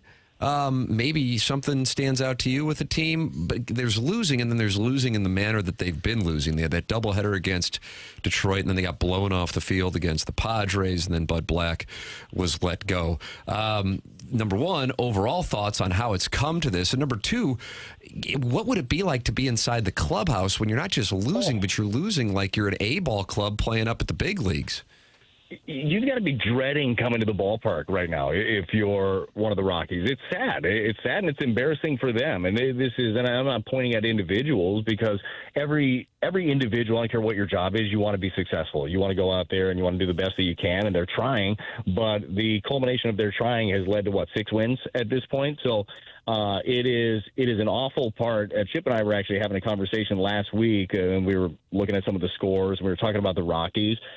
About how'd you like to do those broadcasts every day of trying to sell that hope right now to the Rockies fan base, where it's just impossible with what they're doing. So look, I don't know what the fix is. We all know that is a very tough place to get free agents, especially pitchers. You got to draft them. You have to have high octane stuff. But I mean, you gotta totally rebuild right now, and the one piece that they bought was injured all the time, and Chris Bryant, who knows what that looks like for him. He's played not even a full season worth of games since he's been there. It's awful, and I feel bad for their fan base. It's a great sports town. They show up, but it is a bad way that they're in, and very thankful that we don't have to watch that every night. Yeah. On top of everything else, we're in a division with 4 other really good teams. This may not get a whole lot better for them as the season rolls on. No, I mean, I don't see how it can't get worse, maybe, but it's you're right. You're right. Like, you're playing against juggernauts who have monster payrolls, especially the Dodgers, as we know, but the Giants spend, the Padres spend, and they're really good. So if you're in charge of that team, whether it's from a GM standpoint or manager or whatever, like, you have to teach on a daily basis. You have to basically sell hope to your players. Like, you have to bring the energy and hope that they're able to do it. So I root for them. I hope it turns around for all those individuals in there. But boy, tough look right now. For the record, the worst record in the last 100 years, Doug. We talked about them in the opening hour. The 1962 New York Mets, 40-120. However, they're only 13 wins away from passing the 1899 Cleveland Spiders, who finished the campaign 20-134. But Brad, as you may recall, they were in a rebuilding year, so the Cleveland Spiders would bounce back. Yeah, and they bounced back well after that. Yeah, the Cleveland Spiders. People were irate with the Spiders' leadership. 1916 Philadelphia A's went 36-117, and then you get to the 1962 Mets. For the record, the Rockies on pace for 28 wins as we sit here on. It's almost hard to believe. Yeah, it's something else. Cardinals and Phillies in Philadelphia, day off, then to Kansas City, where Brad will rejoin the team, and then it'll be intriguing if the Cardinals can win. Let's say they go 4-2. Over the next 6, which means the ball club will still be on a heater. What the attendance would look like at Busch Stadium when they return a week from tomorrow night. School's out. Perhaps fans would return to the stands. Do you think we would see that, Brad? I hope so. I really do. And obviously, I'm watching every one of these games because I'm doing most of them. But it's an energetic style of baseball. It's a fun style of baseball. And whatever, there are plenty of reasons that people either show up or don't show up. But I hope that we see more and more. We all know this. When the place is rocking, when Busch Stadium is packed, it's a great vibe. It's a great atmosphere, and the players feed off of that too. So I do think the way that they're playing right now is going to get people moving into the ballpark, and I hope that we see it for the rest of the season. And before yesterday, they'd gone 4 games without hitting a home run, but they won all 4 games. And then yesterday you hit the 3 homers, but they've been able to win without hitting home runs, which in baseball these days have become a little harder to do. It's a great point, and I think that going back to Brant Brown, something that he would talk about with home runs, he said home runs are thrown, not hit. Like you're hitting mistakes. There are some guys that you're going to throw that you're going to be facing that are making pitches, and they're executing, and they're not making those home run mistakes. You don't just tip your cap and say, well, we'll get them tomorrow. No, you got to figure out ways to do it. You manufacture, and they've played a selfless style of baseball. You need a ground ball to the right side with a runner on second and nobody out. You're getting that. Like, I've enjoyed the way that they've offensively gone about it. And then when somebody gives you the cookie, like you're ready to pull the trigger and hit the home runs. It's been fun. Brad, do you ever lead the team in home runs thrown?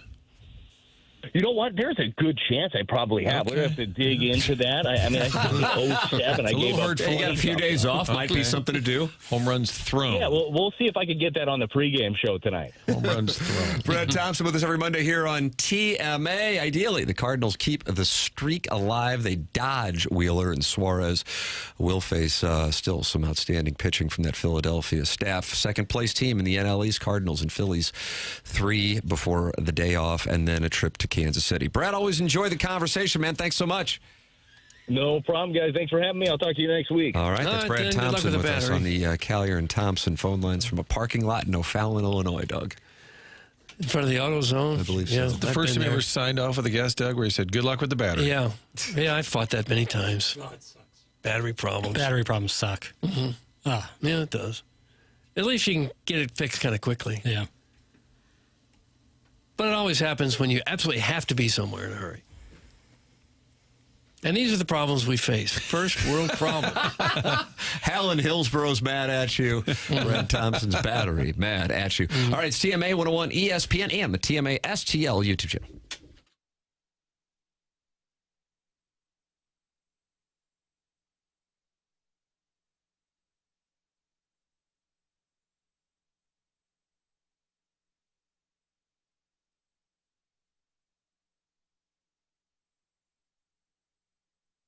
Together Credit Union has a number of different ways to support local teams. I've told you a lot about the Zoo debit card, where they give money back to the St. Louis Zoo. Get the City SC debit card for our soccer fans out there. You have 14 branches around town. It all started as the Eagle Credit Union right across the street from Anheuser-Busch, a brewery credit union that's now grown over the years. And when you're a member of the credit union, you actually own a piece of, it's not a bank, but you own a piece of the business. And right now, Together Credit Union also offering that higher yield checking account. That's Empowered Checking. Empowered Checking means you can earn above market interest on the money that you keep in your day-to-day checking account, interest paid each month. Checking account that will reward you for the balance and not based on activity. To apply, just go to togethercu.org, stop by any of the 14 local St. Louis branches, work directly with one of their amazing member advocates. Get paid to save with Empower Checking. Visit togethercu.org/empower for full terms and details. Membership eligibility required. Together Credit Union, federally insured by the NCUA.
Well, Doug's putting in requests, Martin, and here you go. This would have been what I requested.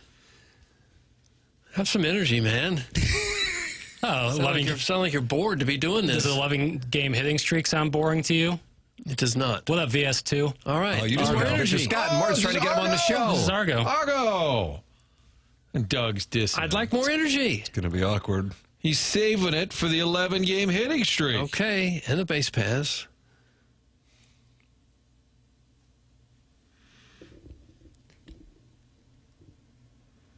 Hey, guys, my family's new Mother's Day tradition is gathering around the hearth and watching Jackson's Instagram, Lee's famous fried chicken, and then passing around the lotion and tending to Mommy's bunions. Thanks. That's a big top. Listen, if more people rub their mom's feet this weekend, then it was a success. While eating chicken. If Ideally, one person both. did it, yeah, if one person did it.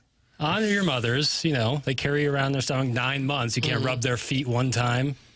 You want to talk about baseball attendance? We're worried about the recession. It costs a lot to go to a ball game. Parking starts at $30. That's from the 636. Yeah, that's true. But it's been that way for a couple of years.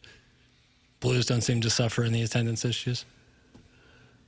They were cooling off a little bit, though. Before that second half surge, they weren't selling out games. Yeah.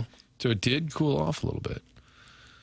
But in general, point taken. It's been about $30 to park at a Cardinal game for, 3 or 4 years now? Depends on what lot you're choosing. Well, that's why Joe's got the easy pass. Remember when Joe would only come on this show if I would let him promote the easy pass? I said, my God, we can get almost anybody to come on the show. So, well, Martin, I would like to be able to mention the easy pass. Please bring Time it is up. valuable. I'm like, oh, okay. Proud Joe, baby. It's a company man. Email in Design Air, heating and cooling email today, coming your way in about an hour. The morning after at InsideSTL.com. Joined on today's program by Chris Kerber and Brad Thompson. Martin, you will not be onboarding today? Or are you on board? I got to run out for a little bit of onboarding, and it's just a number of hot topics need to be addressed. In the onboarding today? Yes. All right. The YouTube chat said that silence was deafening. That's from Troy. Is that right? Well, that's an immediate reaction. No. I think it's because when I play something like Argo's music, I have to take it out of YouTube for copyright reasons. Oh. So that's the silence that was deafening according to Droid Effects? That could be the case. So sometimes there's times where someone's singing along and what they hear on YouTube is an a cappella version of it. And it can be a little jarring. As Tim read that text, I was just coming off an awkward silence. Right. I don't think it was that quick since we're on delay on YouTube. Walrus King says try $40. I think that's in reference to parking. I haven't seen $40 for a regular season, like maybe opening day. Yeah, I've seen that on opening day. But for like a Tuesday night game, $40 parking, unless you're parking right up next to it. There's a lot I always go to, and it's $25. Iggy says, what's Martin still doing there? 10:01. It's not a hard out. No. It's kind of awkward, though, walking into the onboarding with some of the onboarding. You walk in and other people have started with the note taking. Right. And Hello, Mr. Martin. Slideshow that's underway. So I see you didn't finish last week's assignment. Get kind of sideways with some foot stuff. Brown and Crouppen is the presenting sponsor of TMA, has been now for a couple of years. That's Terry Crouppen, Andy Crouppen, and Ed Herman and their staff located, Doug, would you say that's 2 blocks to the south of Adriana's? Right across the street from Ragazzi's? I think I'm right. I think I'm right on that. Tim. I think you're nailing it. It's right on the corner across from Ragazzi's. Yeah. No, they're local. Founded in 1979. They've been doing it in the St. Louis area now 46 years. And don't you want a local law firm, one that knows how to handle the ins and outs of your case and the local environment? Well, it's what you're going to get from Brown and Crouppen. They treat their clients and employees like gold. They've been voted one of the best workplaces for years. Brown and Crouppen, part of our community. They value it. It's Brown and Crouppen. If you think you may need Brown and Crouppen services, call 314-222-2222 or go to brownandcrouppen.com. Make sure you let them know you heard about them on TMA. The choice of a lawyer is an important decision and should not be based solely on advertising. Past results are no guarantee of future results, and every case is different and must be judged on its own accord. That's Brown and Crouppen. I did see Mr. Siders texting into Jackson with J.A. XON. Oh, he's trying to go after you. That's Siders, too. Yeah. If I was hitting my 7-iron better, I'd probably puff my chest out a little bit. Oh, are you continuing to struggle? Yeah, I got nothing, man. I go out there and I play, and I just feel like I got nothing. Why don't you come and get some work with me at Family Golf? I was there Saturday. Were you? Yeah. I was there for 3 hours on Saturday with my 3-year-old. 3 hours. Grinding. And he was fighting when I said, it's time to leave. And he goes, I want to putt. And the guy doesn't have a whole lot as far as vocabulary goes. You know, he's 3, just turned 3 a couple months ago. And I go, brother, 3 hours. I mean, listen, hey, great, but 3 hours is the cutoff. We're not going to go for the putting green. What time were you there? About 5 to 6. We just missed it. Really? We were 1 to 4. We went on that top shelf there. Smack Carson one hit some balls. I don't bring the 3-year-old up on the top shelf. Right. You have the net. You don't want to end up in the net. Yeah, it's a good play. No, it was great. Love it over there. Jackson, go out there and get some work. It's going to happen. I need Close a lesson. the club face. I need a lesson is what I need. I need one lesson, someone with some expertise looking at my swing, giving me a couple pointers, and then I get work in and work on that. Because me just going out and banging balls, like, with my problems, it's not going to help anything. I got to get a real lesson. So that's what I'm going to do. Doug, this guy's thinking it over, and he's not in a good place right now. It's just Friday. I was playing back. Where were you playing? Were you at Log again? Basically. And, the equivalent. Yeah. Of course, similar. And just the back 9, I'm just like, I got nothing. I'm standing over the ball. I don't know where it's going to go. Oh, no. I got no faith in the strike. Tim, you know what was going on while we were hitting balls across the way, and we've talked about it on this show, was that remote car circuit there. Oh, yes. And they were having an announcer. Yes. So they were driving those remote cars around. That's the step up from HD2. Yes. And somebody was announcing. So you were up there with the serenity of hitting balls, and you could hear that in the distance right across from the old ball field. Yes. And I don't know if you happen to notice, Tim, but if you are attending the remote car races, and you don't want to park along the fence, these cars were just covered with dirt. And I'm sure when you pull in, you're like, all right, I'm riding the front row.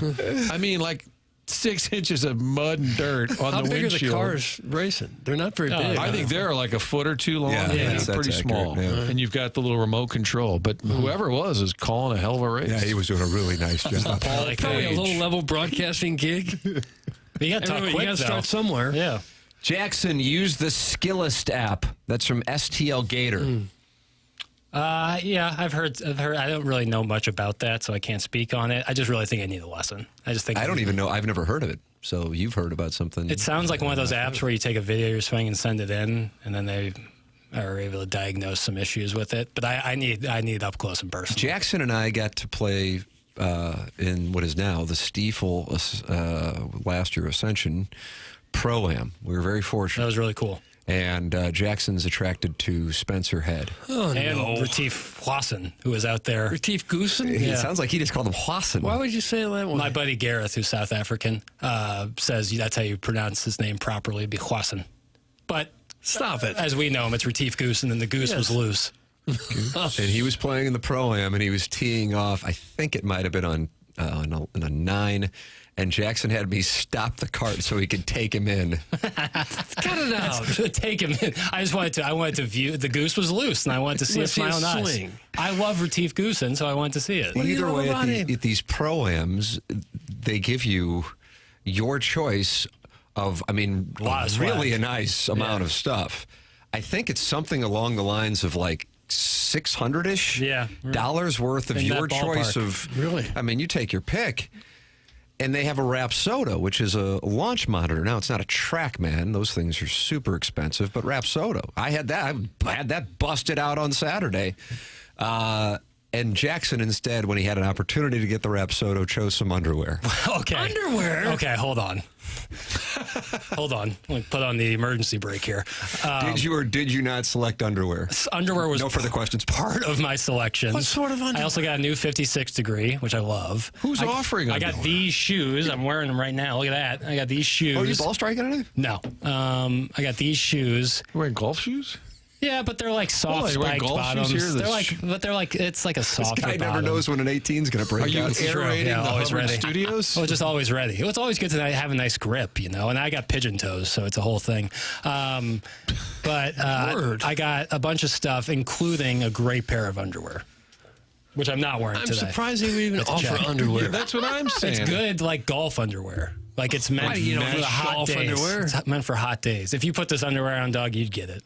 Well, You just most of don't- us aren't wearing big, thick wool underwear Well, to be hot. There was a in our lot of things undercarriage. there, and there was like a choice. Like you can get one big thing, kind of, or a bunch of smaller things. I mean, I got a new wedge out of it. Oh, did you? And I needed one because my wedge was bent. I was playing with an illegal wedge From for a long anger? time. No, I don't know what happened. Now that it's been 7 months or so, don't you wish you got the Rapsodo? No, I'm not an analytics guy. I'm a feel golfer. Maybe that's your problem. Yeah, that could be the case. But I'm a feel guy. You know, I'm a feel guy. I What know is when a I hit it back. Rapsodo now? It's like a launch It'll tell you pad. how far you're hitting the ball, your club head speed, ball speed, Smash side factor. spin. Angle of attack, this, that, and the other. Yeah. It's all the data you need. I love it. But Tim's a data guy. Tim's a data guy. I am. I'm a feel guy. Are you? And I don't feel great. You feel There's better the with that feel underwear. announcement. Yeah, I felt bad over the ball. I don't even know where my feet are sometimes. I'll hit a ball and I'll be like, look down at my feet, and I'm like, look at how I'm standing. There was a suggestion that Tim's son teaches you how to play. The Not bad 3-year-old. play. I can teach him hoops. Working with? Yeah. No, you're teaching the 7-year-old Correct. hoops. This would be the 3-year-old teaching you golf. Well, communication might be a problem. That's exactly right. We're not at a But we're point field where guys, field golfers. Absolutely. What the hell's golf underwear? That's from Tiny PP. I'd never heard of such It's just a thing. really comfy, and in hot days, I'm telling you, you'll be thanking me if you're wearing it. But how I'm hot, not gonna give how away the hot brand. No does free your ads. underwear usually no get? yellow. No, not today. What was that, Doug? You usually walk off a golf course saying, man, my underwear is hot. Well, your undercarriage is usually warm. Maybe not to the touch, but it feels warm. Really? What do you mean, really? You ever played when it's 90 degrees outside? Well, yeah. I have, but everything's hot, not just the underwear. For sure, but the chafing situations. I don't have a lot of chafing. Jackson is fortunate he was born when he was. Pigeon-toed, allergic to the sun. He would have been a product of survival of the fittest back when men were men. It's from Shrimply Pibble. That's damn right. I got twisted femurs. You hear me complain about it. That's why I'm slower than I appear. You're a slow runner, are you? Oh, boy, yeah. Surprisingly. Slower than you appear, as if you appear to be Well, you wouldn't swift. think I'd be like a slow guy, pretty athletic. But How about this effing guy, huh? slower than you can imagine. I didn't think you were espousing athletic. I'm sorry. I guess you're slower If than you saw me on the appear. hardwood, you'd say otherwise. Oh, all right. Oh, my Guys, God. He's getting a big head. confidence is high. Well, then a few things I know I'm good at. Okay, cool down, Dion. What are the Mount Rushmore of things you're good at? Pretty good driver, I'd say. Pretty good driver. Great. Driver the golf ball or with an Let automobile? me change that. Really good parallel parker. Okay. Really good parallel parker. Okay. I can draw a map of the U.S. from memory by hand. He actually did that in a sales meeting a couple of years ago. 15-foot elbow jumpers, water. Money. Water. And then I always know when to leave a conversation. I'm never like a hanger-on. Like I know exactly when the time is to jut out. Yeah, I leave on a high note. I'm good at that. Leave on a high note. That was Costanza's, am I correct? Mm-hmm. Yeah. Oh, and I'm really good at guessing people's shoe size.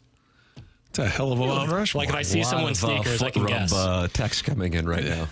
I'm not great at foot rubs. And yet you give them out Well, I willy-nilly offer. on Mother's Day. I offer them. I'm not great at foot rubs.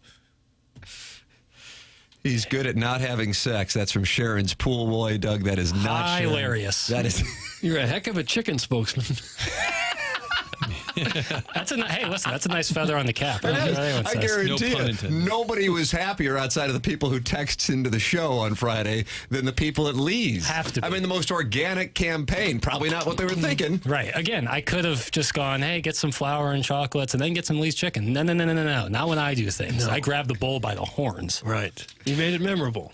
Golf underwear, is that the same as a yellow swim diaper? Well, it's hot either way. I don't know if it's as buoyant, but I'm a good swimmer. That's not on my Mount Rushmore of things I'm good at, but I am a good swimmer. Are you? Doug, you've got the Teddy Roosevelt being chicken spokesman. Email in the morning after at InsideSTL.com. Martin's going to onboarding, and we will be back with the 10 o'clock hour as we conclude the Mark Hanna Evergreen Wealth Strategies 9 o'clock hour. This is TMA 101 ESPN.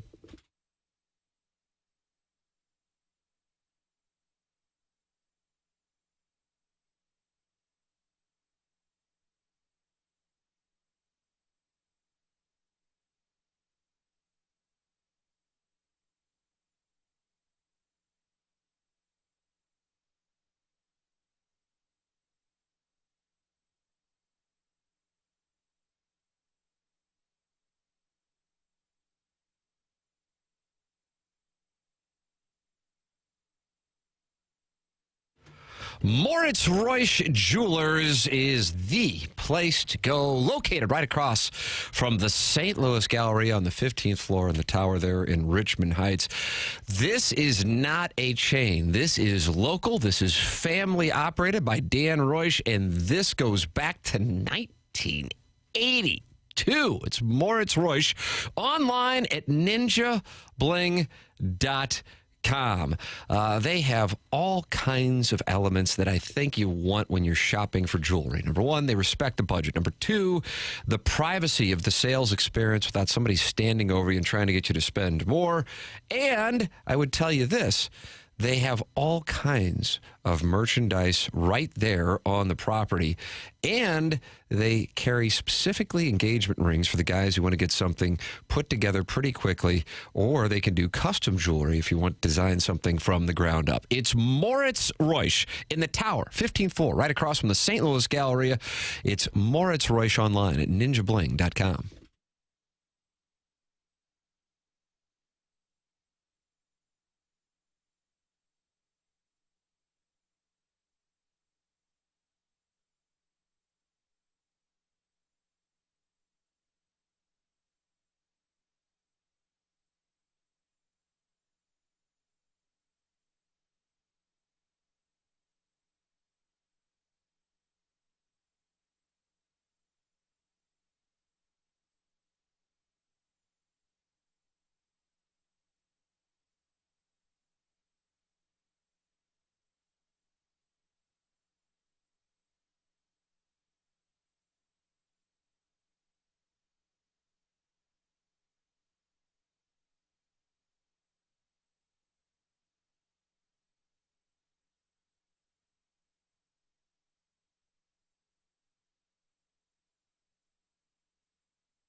This is Action Jackson with a Sports Center update. That's driven by Johnny Wandoff Chevrolet and Johnny Wandoff Autoplex. Looking around the NHL playoffs, the Stars defeat the Jets last night 5-2. The Stars now lead that series 2-1. The Panthers defeat the Maple Leafs 2-0. That series is tied at 2 games apiece. That was another Sports Center update driven by Johnny Wandoff Chevrolet and Johnny Wandoff Autoplex. See them at Wandoff.com. Chevy, together we drive. Are you kidding me?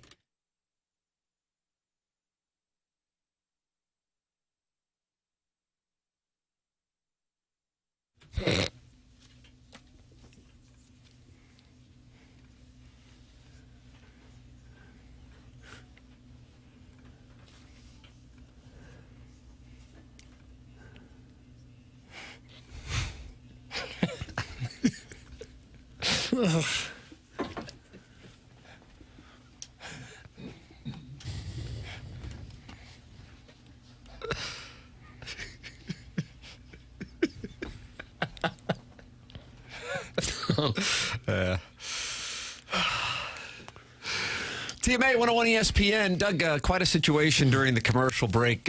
We have cameras following us around all times for a TMA documentary. Behind the smut. Because we live such fascinating lives. I don't know. I think the TMA documentary is the lead into the Real Housewives of TMA. A 2-hour bonanza. Yeah. Brandon Tartikoff is working on the programming. But our director of sales, Keith Krause, who is a delightful gentleman, came in during the commercial break and he said, "Hey, somebody's waiting out in the lobby for you." And I thought to him, and I looked at my phone. I'm like, I don't have anything. I'm thinking to myself, what? Told me the name. Tamara? Doug, would you say Tamara or Tamara? I don't know. Tamara, I guess. Tamara. Why are you laughing at me? Is that? I think she pronounces it Tamara when I met her. Okay, I apologize. So I went out there and I'm like, man, this is messed up. I don't have any recollection of setting anything up, much less while I'm on the air until 11. And then I go out there and she's like, "Hey, what's going on? How are you?" And I'm like, "Oh my God, I've never seen you before, but we clearly have met. What are we doing here?" And she goes, "Tim, it's so great to be." I'm going, "This is Doug." I figure she's the one that she's going to come in and do the assassination. Could be. And now she's really into character because she's carrying out, and then she will pull out the weapon, and then that'll wrap it on up. Right. We'll hear a gunshot and then continue right on with the rest of the program. I'll do Tim's live reads then. And it turns out she was here to see Tim Convey. Tim Convey from 106.5 The Arch. And she had probably spoken with him on the phone multiple times. That's right. Felt like she knew him. Okay. And we both are tall with full heads of dark hair. We both are lead singers of bands. Mizzou graduates. That's right. Sigma Chi and Hoke, Zai. And so that was where the confusion. Well, it turns out it's Tamara. I guess I can't say Tamara without getting laughed at. I thought you were talking about tomorrow. I thought you were saying the word tomorrow and saying it like I'm going to pronounce it Tamara. I think. Have you ever met anybody named Tamara? I think it's Tamara. Yeah, that sounds more right. Tamara Keefe, the owner of Clementine's. That's who it was. And I don't know if you've had it. And this is in Yola. Right. Martin was leaving the Little Wizards room, and I said, "Hey, you're going to get to watch me get taken out."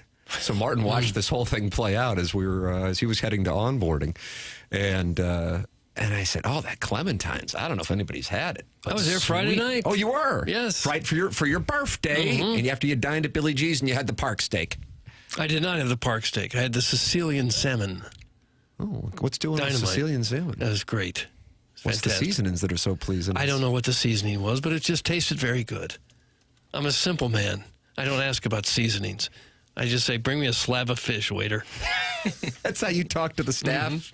The help? Yep. Where's the help? A slab of fish now. It's my birthday.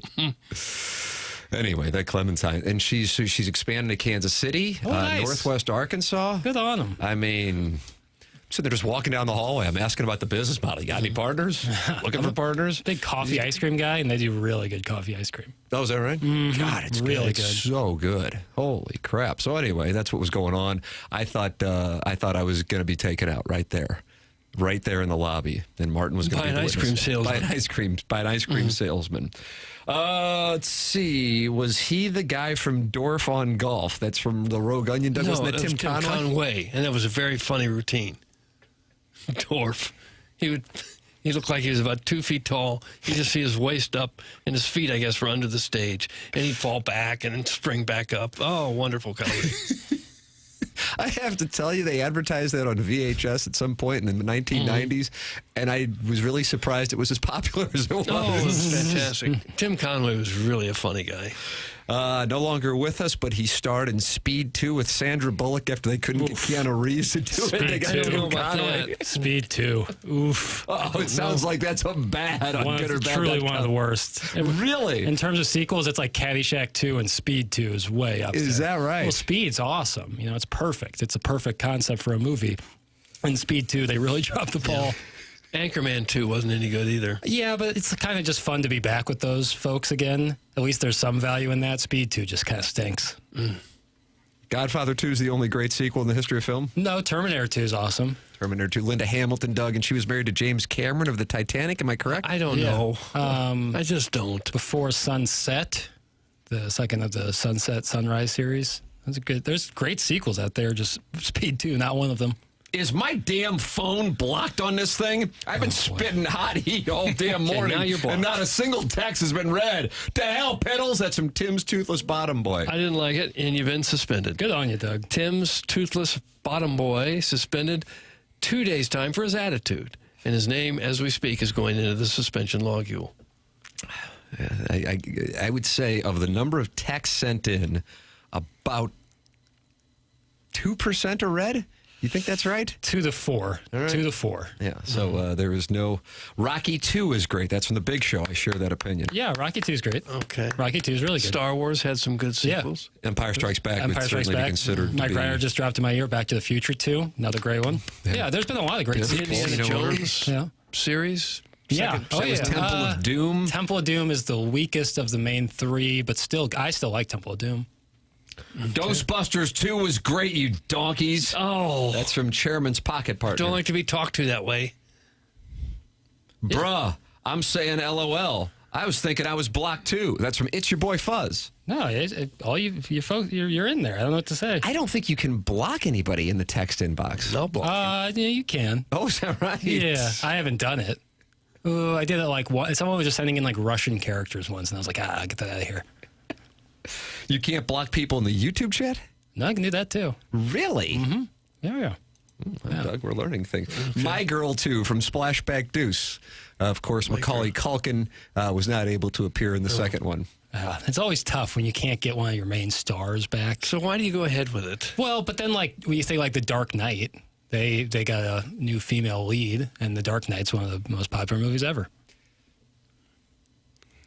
Okay, I just missed Macaulay Culkin, that's all. Thomas J. Mm-hmm. The old Beehive.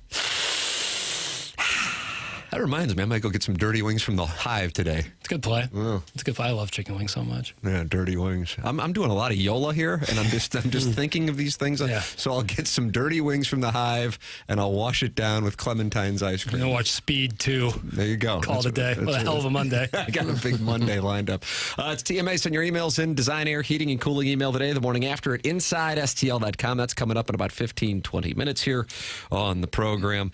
Mentality is where you can go. If you're feeling a little sluggish on a Monday morning, Mentality can save the day.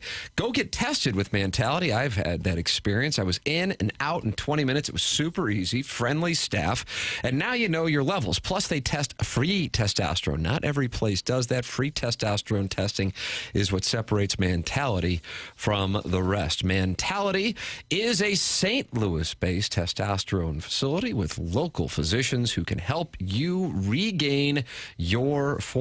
Go out and check it out. MentalityHealth.com/radio. That's MentalityHealth.com/radio. Find out how to book an appointment or to find an offer/limited time deal. It is 10:29 in St. Louis. Time check brought to you by Clarkson Jewelers. It's TMA brought to you by Brown and Crouppen on 101 ESPN.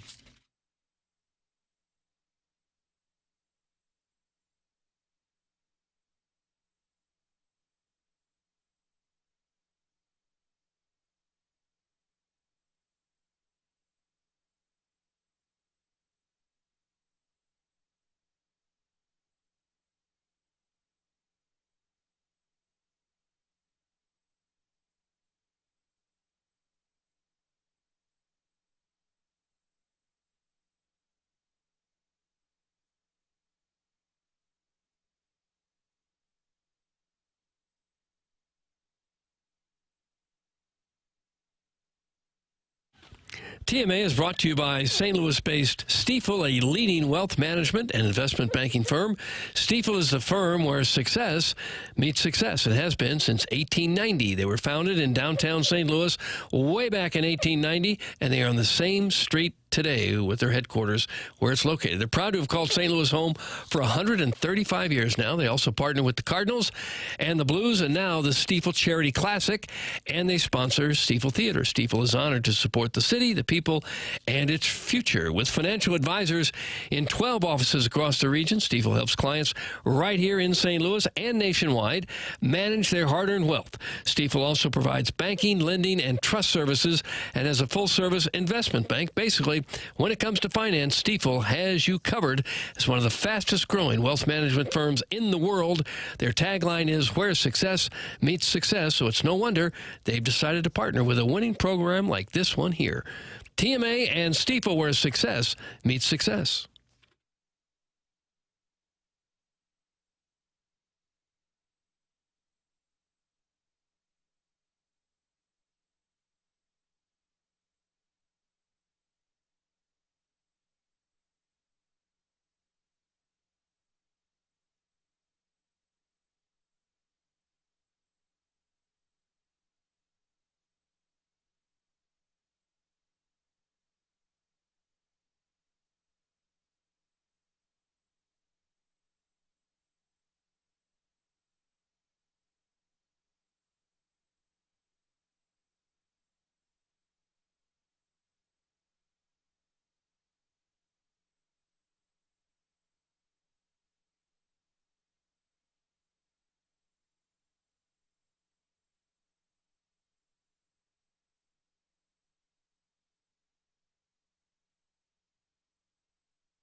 It's TMA 101 ESPN.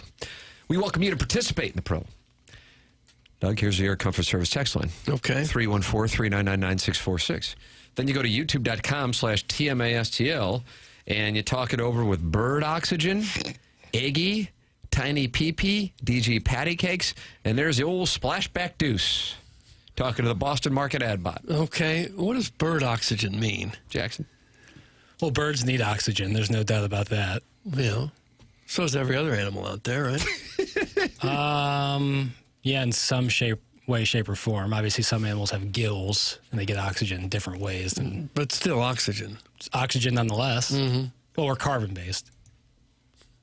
Okay. I don't know what bird. I like the name, Bird Oxygen. It's not my Boston Market ad bot's still my favorite. Okay. I do enjoy that quite a bit. Well, I'm glad someone's putting on for Boston Market because it seems like we've turned our back on them as a society. That's wrong. No, it's no Lee's Fried Chicken, though. Damn right. Jackson with full support of Lee's, even though Lee's issued a statement distancing themselves. No one heard a little. From their spokesman. I always enjoy reading the Colonel's 10 Thoughts at Power Mizzou. On Monday mornings, even during this time of year, no basketball and, of course, no football. And his first two for the 10 Thoughts is, number one, Mizzou baseball. Doug, they swept Texas A&M in College Station. What percentage of the audience do you think knows that? 3%. God, I'm going under. Yeah, I'd say less than that. I'm going under. Missouri entered the weekend 0-24 in SEC play. Oh, gosh. Yeah, how about that? And Texas A&M was a preseason number one team. So there's a situation down in College Station. Then he showed a video of Vanderbilt and Tennessee having a little scrap. And then the Colonel goes, number 3. So the first two thoughts have been about college baseball, and one was even about Missouri. That's where we're at in the calendar. This is such a weird time of year. In the past, this was the time where football recruiting and even basketball recruiting would take center stage. The number of people who follow those things rabidly every day has always been lower than the number of people who follow the games closely. So activity like that on sites like ours always drops a little in May and June, but it's really accelerated in the last year or two because the portal so dominates recruiting, then the other stuff has become a lot less important to a lot of people. What we're going through now is withdrawal. From SEC Media Days in mid-July through the end of the portal in late April, this has become an all-day, everyday thing. You guys are always wanting to see what the next story is, and we're always chasing what the next story is. And then all this comes to a screeching halt. It's as weird for us as it is for you. That is true. College sports at this moment, unless you have a college baseball team or college softball team, Billikens, Doug. Rah, rah, rah. It is the time of the year when it is nothing. And then you got SEC Media Days in mid-July, and then it's nonstop. Yeah, for whatever reason, college baseball has never really taken off as a big fan favorite on TV. Even though you've been to the College World Series, have you not? Junior College World Series. Oh, and I've played in the Junior College World Series, but I've attended the Junior College World Series in Omaha several times. Yeah. And you say it's the bee's knees.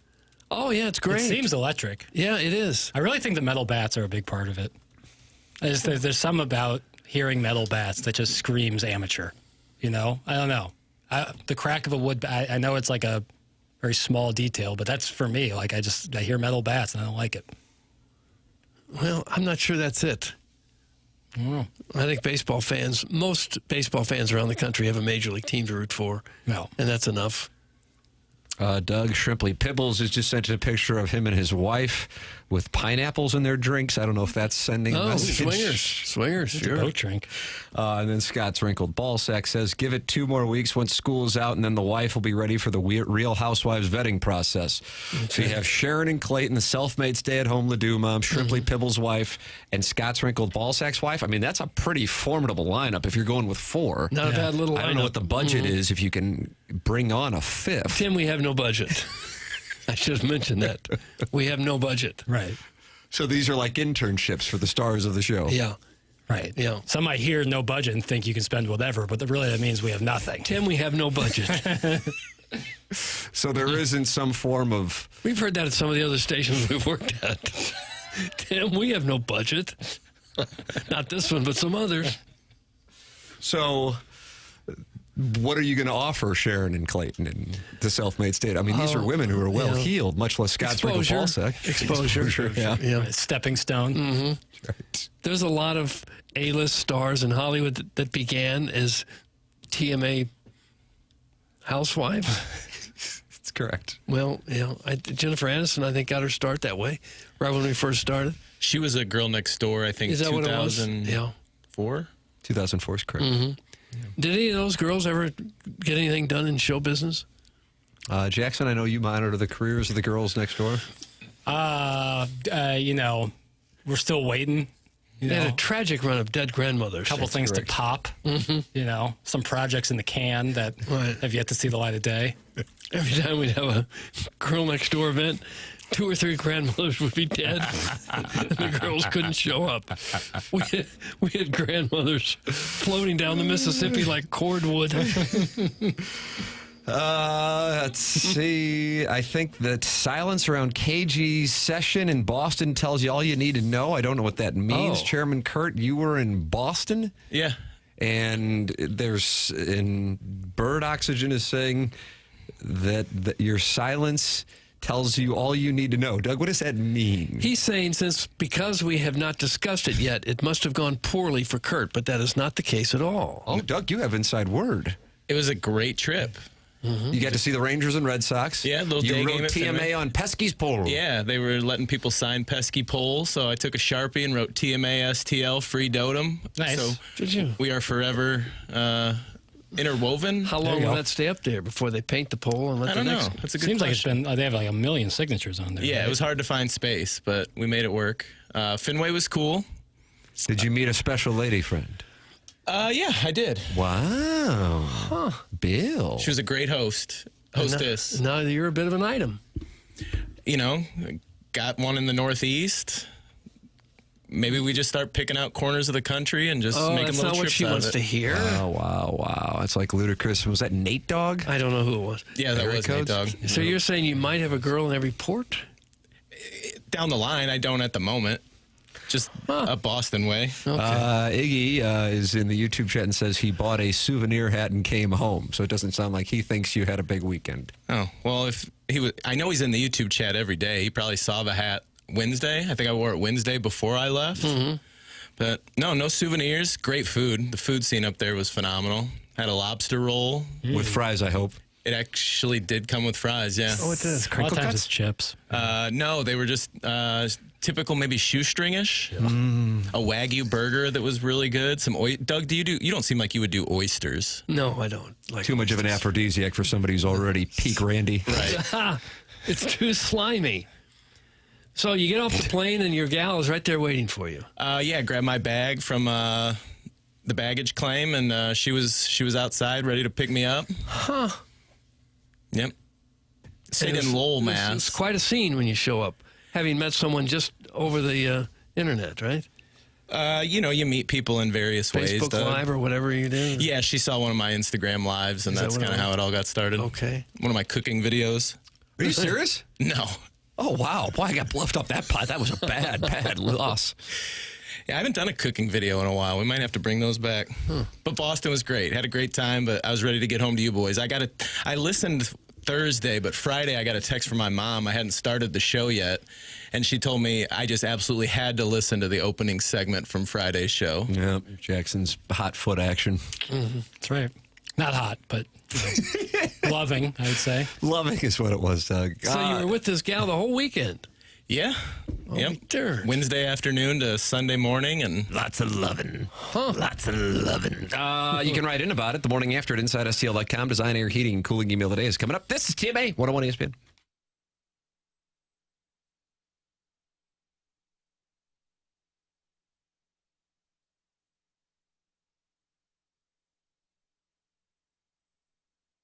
Michael's Flooring, locally owned, family operated, going back 30 plus years. And Michael takes pride in helping and making sure his employees are happy and make a great living. Go online right now.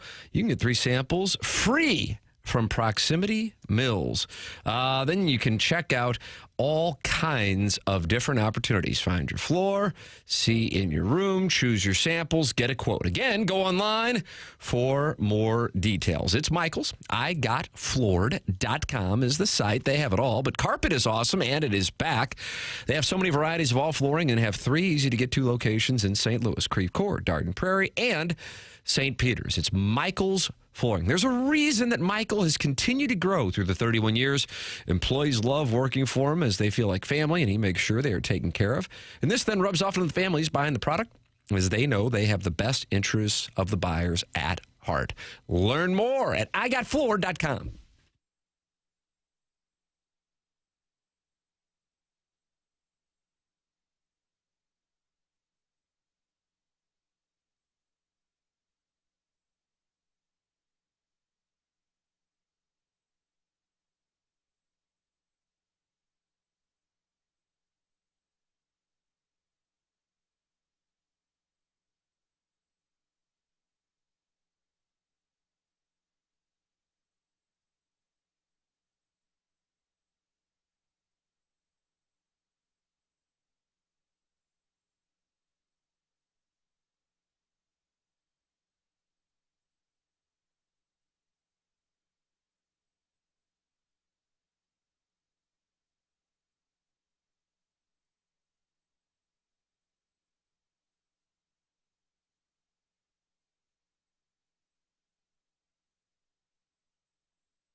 Doug, we're setting up for a monster design, air, heating, and cooling email today. And I mean a monster here.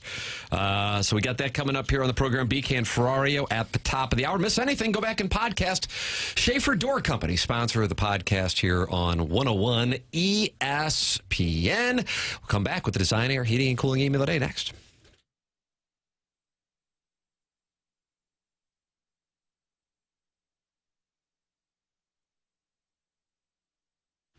Well, it might not look like it right now, but the weather is warming up in St. Louis, and you are going to be spending plenty of time outside. Well, yesterday was perfection, wasn't it? My goodness, it was glorious.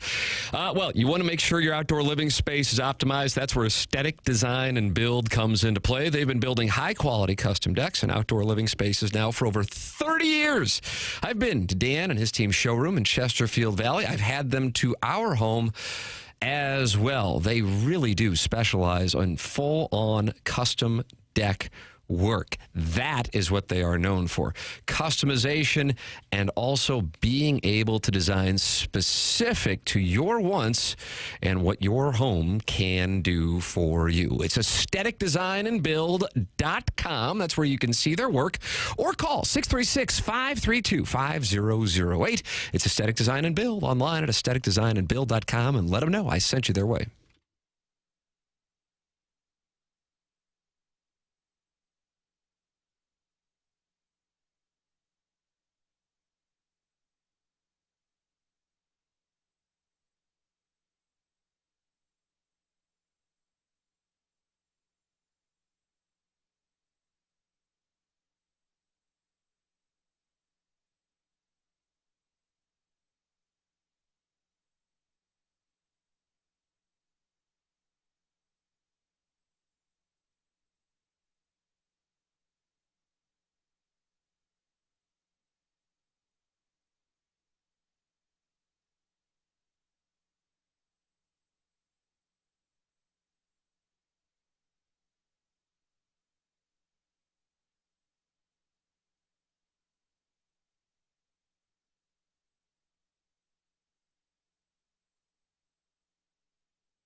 This is Jackson with the Sports Center update. It's brought to you by Saliga Heating and Cooling. Cardinals back in action today. 5:45 first pitch against the Philadelphia Phillies. Matthew Liberatore on the mound for the Cardinals. That was another Sports Center update brought to you by Saliga Heating and Cooling, a Daikin heating and air conditioning dealer.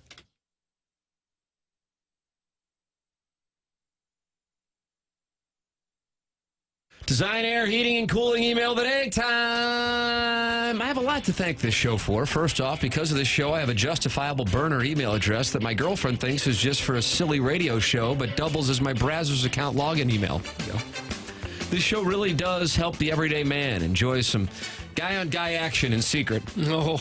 Secondly, I now have a special relationship with my girlfriend's mom after offering her the Jackson Special on Mother's Day.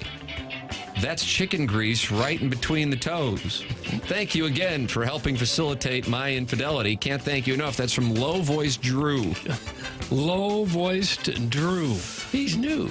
Morning, boys. Great show. Yesterday, I spent the afternoon over at my parents' for Mother's Day, and since I didn't have money for a gift Jesus, or time to stop and get a card, I offered to lube up her feet with chicken grease and give her a nice massage. It's a theme. She enthusiastically accepted the offer, and in the process of taking off her Reeboks, informed me that we weren't having fried chicken for dinner, but barbecue park steaks instead. Even though that threw a little wrench in my plans, I grabbed a steak and started massaging. I pressed the warm park steak against the bottom of her foot and really went to town. Unfortunately, it was a little messy, and I ended up getting grease and barbecue sauce on my dad's new Lazy Boy. My mother enjoyed it, though, and I even got a little tickle giggle when I was clearing off the barbecue sauce from in between her little piggies. Thanks for the idea, Jackson. Made for a great Mother's Day. That's Grimy from South County. Grimy from South County. The Mother's Day fried chicken foot rub discussion is the creepiest thing that has ever happened on TMA. And I'm including the Bachelor baseball segment where an old man appeared out of thin air like a vampire so he could beg strangers to date him. Let's look at the facts. Jackson says he hasn't given his mom a foot rub in a decade. That means he was massaging his mother's feet at age 17, which is somehow way worse. Tim, Martin, and Doug were heckling Jackie Papers on Friday, but let's see how hard you guys are laughing on National Coworkers Day when Jackson shows up to Hubbard with a bottle of lotion and a bucket of extra crispy dark meat. I'd pay good money to watch your lead producer snack on a drumstick while he roots around under KG's sock. On Friday, you could tell by the look on Jackson's face that he was actually contemplating heading back to Ronnie's Theater to work his dream job. Not because he loves films, but think of all the moms who bring their kids to the movies. Surely some of those moms would be wearing open-toe sandals for him to gawk at. He'd be so busy daydreaming about rubbing popcorn butter on old lady feet that maybe he'd forget about how much shame he's brought to his family. That's from the JV golf coach. JV golf coach. And finally, the Cardinals are coming, tra-la, tra-la. I mean, sure, they're beating up on bad teams, but hell, it's on scholarship, too. And if we can just get hot, we can unload Ryan Helsley before anyone notices his inflated whip and or he starts blowing saves like the Dickens. In the association, the Pacers took a 3-1 lead on the Cavs after leading 80-39. At halftime, and Libby Jack is reporting that's the first lopsided game we've had so far in the NBA playoffs, while ignoring the round games in the Thunder's 43-point win over the Nuggets on Wednesday, and the Timberwolves' 24-point win over the Warriors on Thursday, and the Cavs' 22-point win over the Pacers on Friday, and the Celtics' 22-point win over the Knicks on Saturday. It's almost like Libby Jack ignores any evidence that doesn't support his hashtag narrative. Remember when Iggy made tire tracks on the fairway at Normandy when it was cart path only and refused to admit he made the tire tracks despite there being overwhelming evidence indicating that he did? That was the last time a TMA producer picked a hill to die on as ridiculous as Libby Jack's doubling, tripling, and quadrupling down on his decision to work his proclivity to offer unsolicited foot rubs to promote a fried chicken sponsor for Mother's Day. What's that? The sponsor would issue a statement distancing themselves from Libby Jack's mommy foot rub kink? Surely Libby Jack will laugh it off and fool his hand. Nope. Everyone should go back and check out the body language of Tim, Doug, and Martin as Libby Jack maintains his position that there's nothing weird about a 27-year-old boy producer talking about rubbing his mom's feet in a paid promotion for fried chicken. That's from Buck Swope, DBA, the recessed lady's breast. And Doug, that's what we have for the Design Air Heating and Cooling email I'm today. going to go for Grimy from South County. JV golf coach. All of them stunk, but I'll go JV golf coach. JV Golf Coach has won the Design Air Heating and Cooling email of the day. BK and Ferrari are up next. For Jackson Burkett, for Chairman Card, for Martin Kilcoyne, for my brother Kevin, for Douglas Alvin Vaughn, I'm Tim McKernan. This has been TMA, presented to you by Brown and Crouppen on 101 ESPN.